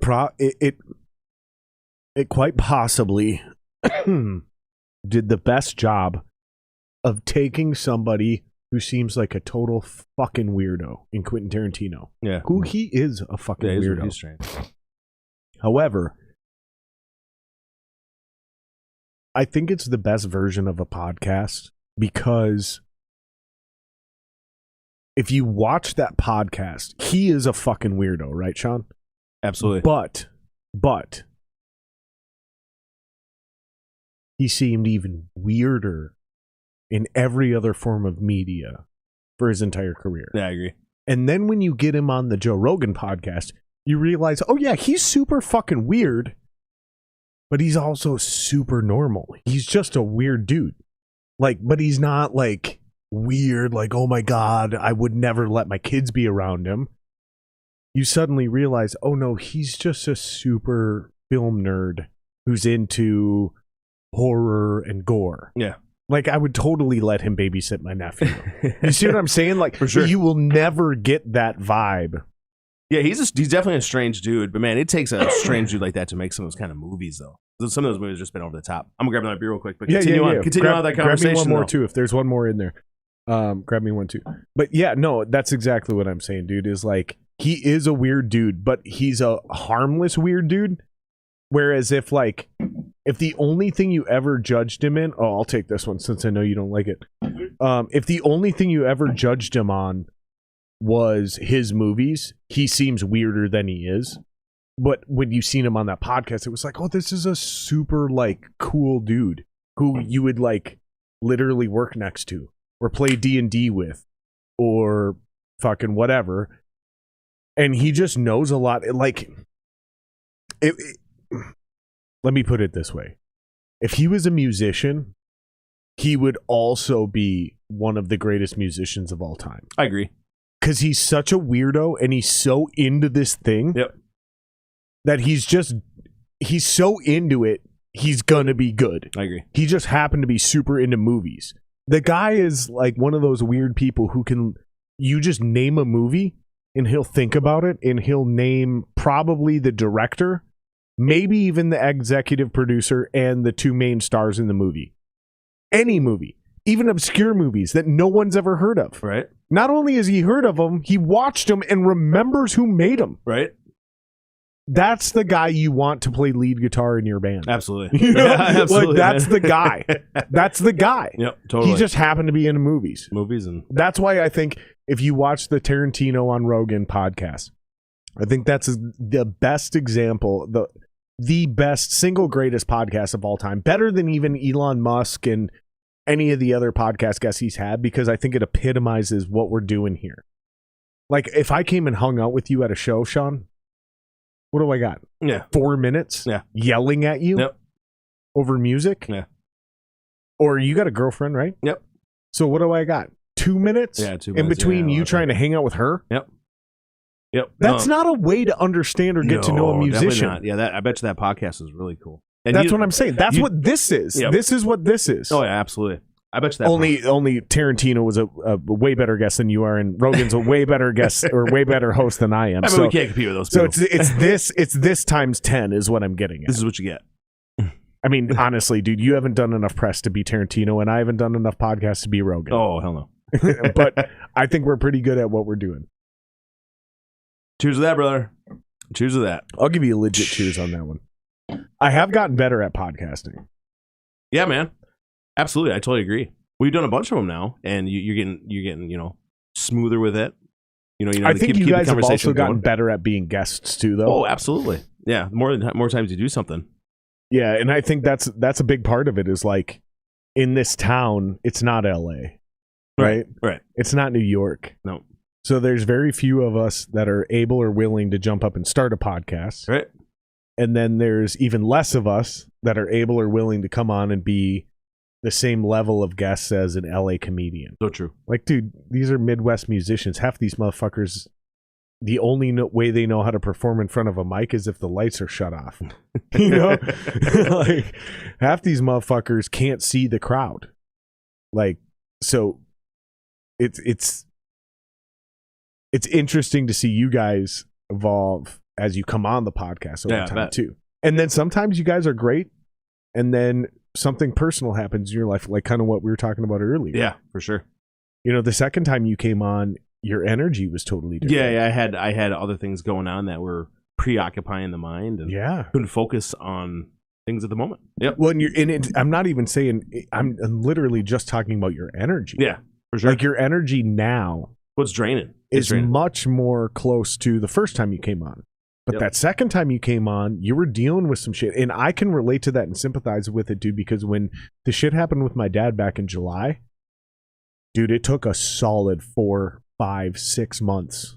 Just now am I able to kind of be, and I'm still not the same as I was. Yeah, for sure. I'm not the same dude I was, dude. But when my dad had his aneurysm and then had a stroke and then I had to take over the rental properties and figure out how to run his business while I'm trying to build my own business so I can make sure that my mom's life, quality of life doesn't suddenly, you see what I'm getting at? I know.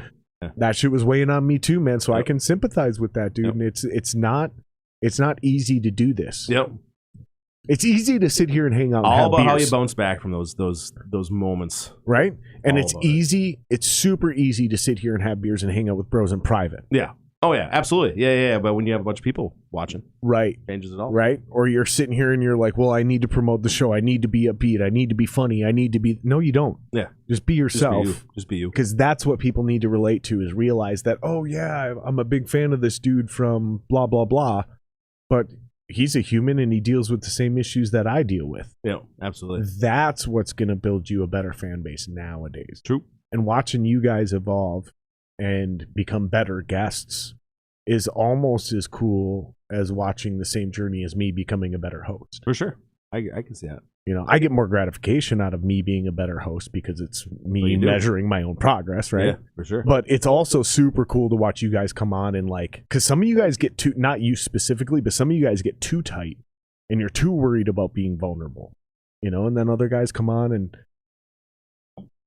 I've watched them build organic fan bases and develop dozens and dozens of things, because we're a small podcast, but I've watched them develop dozens and dozens of people that are like, I'm a fucking fan of that guy in that band because I got to know him through your podcast. That's cool. Like, I've seen his band out there on bills. I've seen him perform and didn't even like him. Yeah. But then I watched him on your podcast and I was like, dude, he's fucking cool. Yeah. Check their band out again and suddenly I liked him. Yep. Now I'm at their shows all the time. Isn't that cool? Now I just bought their album and I have a t-shirt. Yep.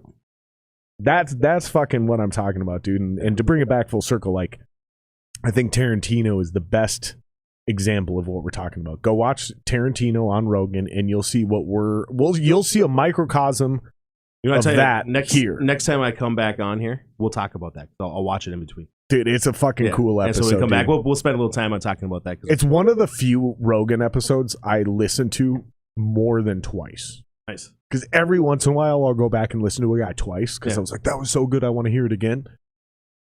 Tarantino, I listened to multiple times. Yes. Because I was like, there's so much happening here. Pull a lot from it. There's so much happening here. And it was so crazy to listen to Tarantino be able to go into depth about the culture of things that changed. And that's where this got planted in my mind, is when we were talking about things from earlier, like back in the 90s. And about what Tarantino was doing and how conservative things were in the 90s. You were coming out of satanic panic and censorship. Yeah. People being afraid of gore. And all of a sudden he came out with Reservoir Dogs and then Pulp Fiction. And completely changed the landscape of what we were dealing with in pop culture. Awesome. Like, Tarantino birthed entire genres of ideas. Now I want to go back and watch them all. I know, right? No. I mean, I have the director's cut at home on Blu-ray. Now I want to. He's only going to make one more. That's what he said. Only one more. Huh? Actually, yeah. Okay, so another great example why that is one of the greatest versions of a single podcast of all time is because he talked about that. He talked about, no, I'm done. He goes, I got one, maybe two left. Maybe two left, and he's done. And when he talked about his writing process of how he does a movie now and how he's like, I took ideas from that. And it's the only reason I've been able to make any progress as a musician over the last 3 years. It's because just last summer, right? So basically is what I'm saying is for 2 years I was stagnant. Yeah. And in this last year, I finally got some momentum because I adopted a new process from him. That's cool. And I don't want to spoil it, but go listen to it. I think it's great. I think everybody should check it out. How long does that one run? I don't remember. A couple hours? Oh, yeah. It's a Rogan podcast for 2-3 hours, just like these. You know? Yep. That's awesome. So what else you got on the horizon, dude? Oh, man. Other than like going in to record some tunes, release a Dara Show album this summer, playing some more shows. That's a lot, you know? That's a lot what we're up to. Pretty much it. Fuck you, Shawn. Which one? Sean's talking mad shit. The other Shawn? Shawn Rush, who's out there? He said, I'm the gimp. No, fuck you, Shawn. You're the gimp. You came to my basement. I can't be the gimp in my own basement. Fuck you. Thanks for the story always. All right, so he says, here's what he wants from this podcast. He's going to come dressed with multiple others in Star Wars outfits on May 4th. May the 4th be with you. And then he's going to come on the 420 podcast. Well, you know you're We'll in. see. You have a date set with Shawn Rush. We'll see. We'll see. I did just for him last year. I had a guest come on May 4th. It's pure coincidence. He happened to come on May 4th. So instead of putting his actual face like we did tonight, where we did the screenshot, sometimes musicians will send me like a professional thing and I'll just put that up. Yeah. So he last year he came on May 4th, and instead of putting his picture up like I normally would do, I put up Emperor Palpatine. Because it was May that's 4th. Awesome. He just happened sure. to come on that date, so I put on. That's funny. I just put up Emperor. Yeah, Palpatine. for sure, just to fuck with people. And that was a secret little nod to Shawn Rush, actually, who's hanging out. In people chat may have right seen now. mine earlier tonight. It looks like I'm playing the organs and like this, but we were in the middle of deep conversation, and my hand gestures were just doing that at the moment, and he captured it just at that next time, moment in time. So next time Shawn comes on, it'll probably be a picture of the Phantom of the Opera. Yes, yes. Or it'll be Charlie Day from Sunny doing Nightman. Absolutely. Yep. Oh man, that's awesome. I like to play on inside jokes and themes. It's so funny you ran into that Shawn Rush guy downtown Minneapolis, and then he's just that's what I do, man. Just running in. I live a weird fucking life. Those dude. are always fun stories, though. You know, just a drunken night. You don't know what's gonna happen, and then like next day you have like a crazy story that erupted from going out. I mean, I just love those moments, dude. So when I go down to Texas, it's gonna be wild. Where do you go down to Texas? So when I went down to Texas, went or going? Both. So I saw you were down in Dallas not too long ago. Exactly, right? So I went down to Dallas. I'm North Dallas, like Plano, Frisco, that area. Yep, very familiar. And I'm in that area because I personally, and I've talked about this openly, I'm not bragging, but I personally know Mike Singletary from the Chicago Bears, Hall of Fame linebacker. Yeah, I'll see something about this. Yep. So I personally know him, and he's agreed to come on the podcast, but I don't want to do remote podcasts over the internet because I think they're bullshit and they lack luster. Yeah, you gotta be mad. So I'm going to go down to Texas, and I'm going to set up shop. I'm going to be down there for a week or two while me and my wife look for a second home, right? Because we want to become young snowbirds. And we want to. That's cool, man. Expand our real estate portfolio down there so we can. That's a good idea. Get away from the winters. And so. I second that notion. So we decided to go down there. Well, I went down there by myself, but we decided I'm going to go down there and I'm going to hang out with a couple buddies. One of my buddies who I hung out with is the former singer of Primer 55. Oh, no shit. He actually came back up here since then and did a podcast. He's been on the podcast already, but he's going to be on the podcast again because I'm going to go down there. The former singer of Primer 55? Yeah. No shit. Huh? And he's already come back up here to Minnesota and he's been on the podcast. That's awesome. His name's Josh. He's a good friend. Very good friend. I used to love those guys. We're going to go down there and I'm going to set up shop and I'm going to hang out and I'm going to do a podcast with Josh again. And then I'm going to do a podcast with Singletary and I'm going to do a podcast with... But I needed to know how I was going to pull this off because I'm such a... Yes, I'm a creative visual person and, you know, I have the ability to, you know, take crazy ideas that you can't see in front of your... Doesn't matter. I'm still also a logistical executing human being and I need to be on the fucking ground and see the fucking venue, right? Yep. So I had to go to Texas and I had to look at hotels. I had to look at spaces. I had to look at people's houses and figure out, like, how am I going to come down here and set up shop for a couple weeks? So I went down there for 4 days and I hung out and did all of those things I just described. And dude, the amount of people I met and dude, it's fucking wild. Oh, yeah. I have such a weird fucking life. And this is going back to the Shawn Rush thing. Like, I meet Shawn Rush in downtown Minneapolis. I fucking go to Texas to scout locations and the network of people I stumbled into. Like, it's an unbelievable life. I feel like I'm living a simulation at times because I'm a non-famous musician that nobody's ever heard of.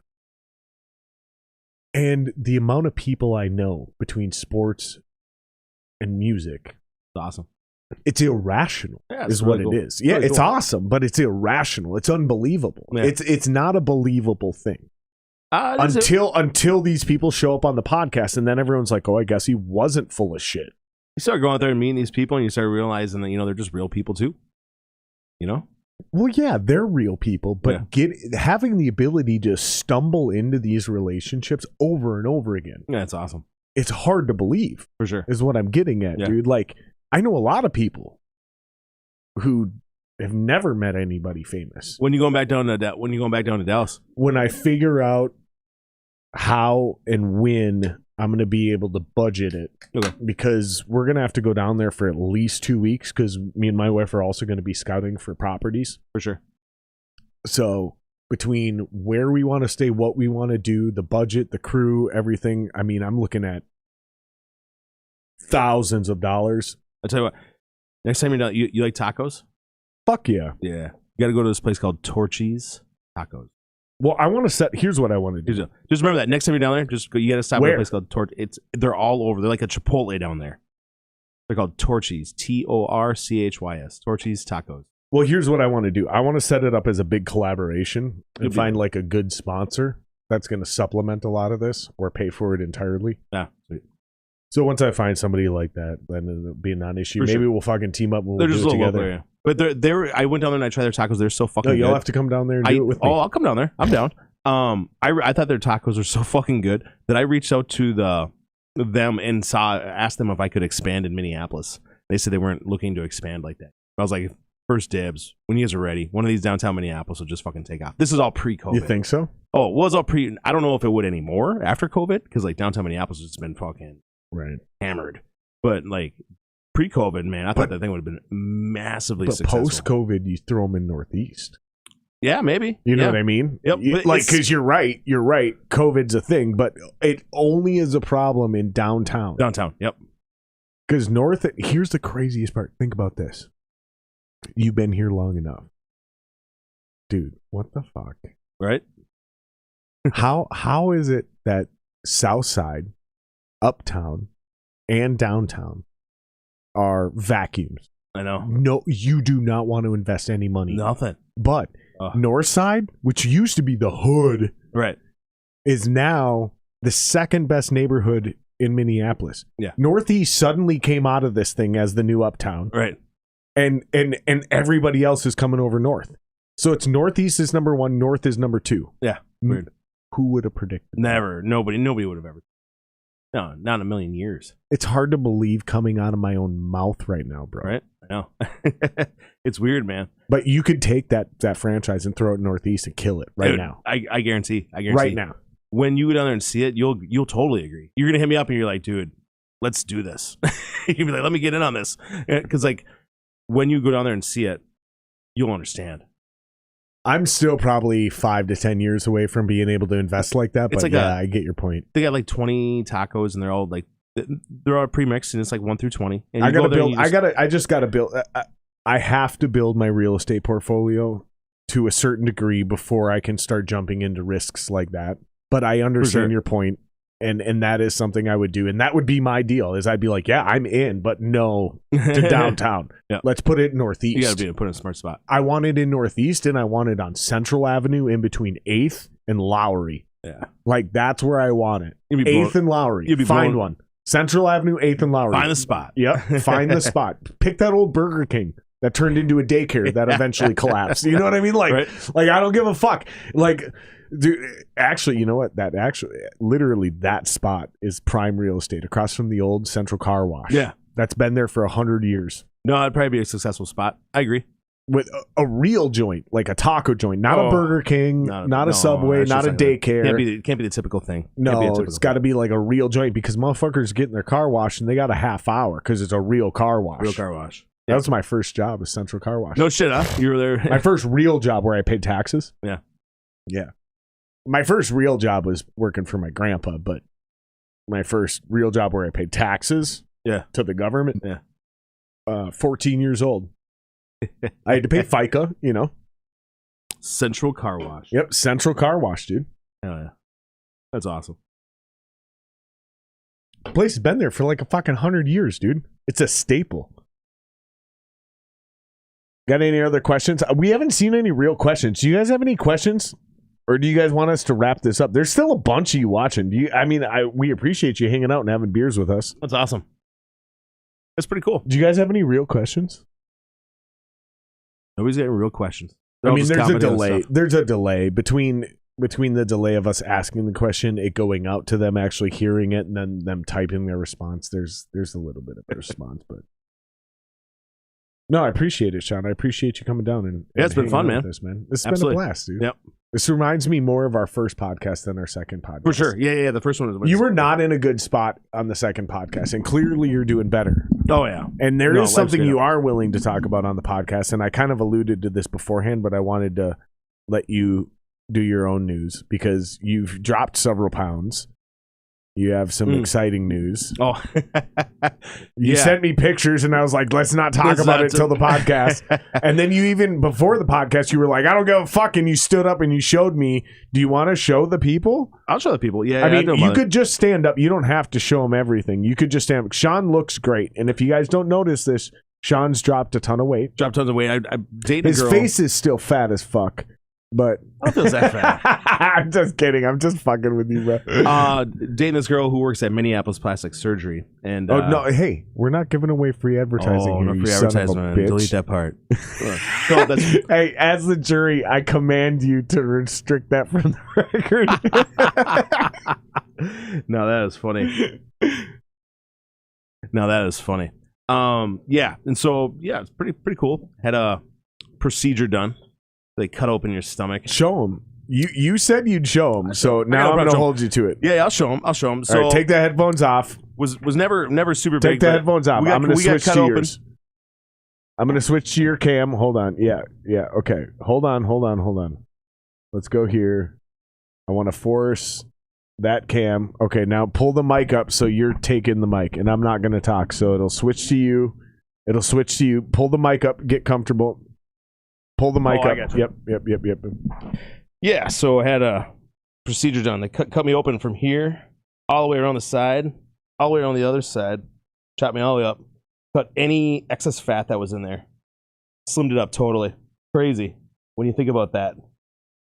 Probably dropped. I don't know what it was. It wasn't a whole ton, but it was a crazy procedure. It was at least 6 pounds. It was actually, you're damn close, dude. It was 5.5.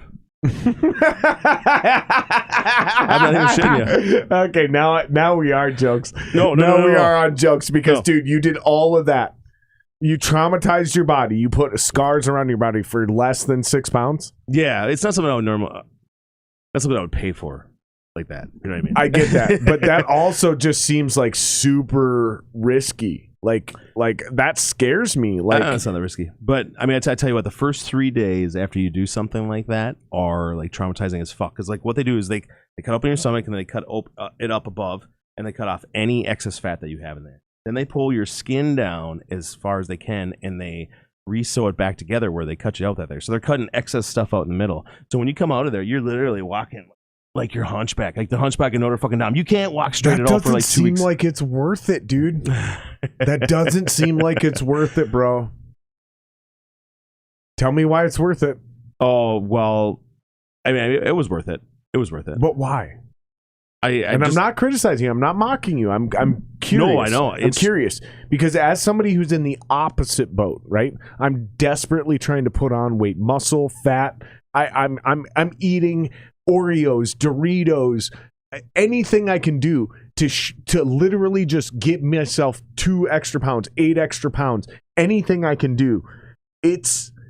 I'm in the other side of the boat, dude. Right? So explain to me why it's worth it for 5 pounds. Oh, because that 5 pounds, 6 pounds, 7 pounds.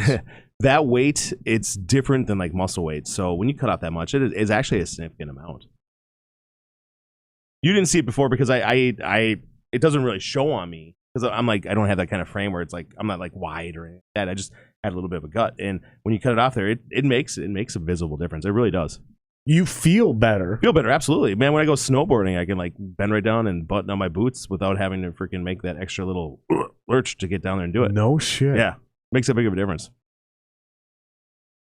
It's crazy how much of a difference it makes. Really, honestly. Okay, so you did say you wouldn't pay for it, but let's take that out of the equation. Let's take that out of the equation. You get this done. Now that you're however many, I don't care if it's 20 pounds lighter, 50 pounds lighter, right? When you take that kind of a shortcut, what's preventing you from gaining that weight back? I don't know. I mean, it was like 40 years of putting it on, so I mean, I guess I have like another 40 years to put that back on before I get really good. Okay, I see what you're saying. Right? Right. But is there a lifestyle gratification Not really. that you go, hey man, I suddenly feel so much better because of, maybe it's just the fact that I don't have to do that. Like you said, there's not that extra grunt to tie my laces or whatever. Yeah.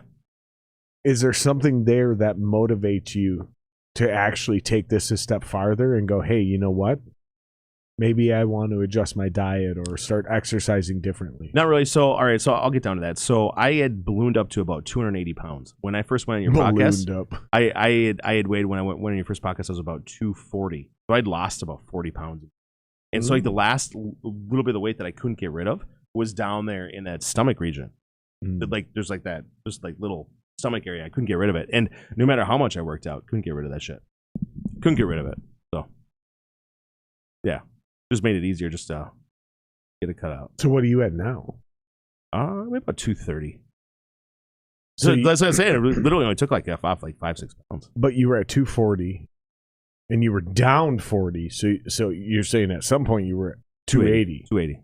So this just kind of like snipped off those last couple pounds you couldn't. Yeah. You couldn't handle on When you your lose own. that much weight, you have this extra skin and stuff down there. I see what you're saying. Yep. Gotcha. Kind of like when women give birth. Okay. I think I see what you're saying. So it wasn't really. Okay. Hold on. I got to clean my throat.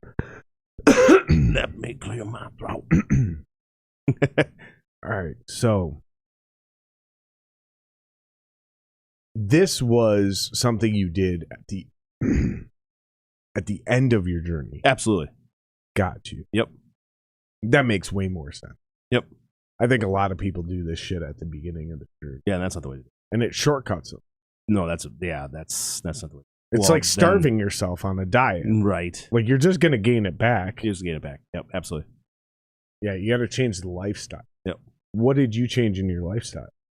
Well, I just started working out. But to drop that weight, I just started working out. I started hitting the gym like 5 times a week. Right. So just so people are understanding. Okay, so you changed your lifestyle, started working out, and that's pretty much all you did. That was all I dropped did. about 40 pounds, and then you just did this surgery to drop those last several pounds. Yep. Bring it all into shape. Interesting. Yeah. But yeah, I didn't change like what I was drinking, what I was eating. Never did any of that shit. But I hit the gym and I would run for 2.5 miles on the treadmill every fucking morning. I still do. And, I go pump some irons and work on some ab weights and just change it up 5 days a week, do different things. Start cutting weight down real quick, just building muscle.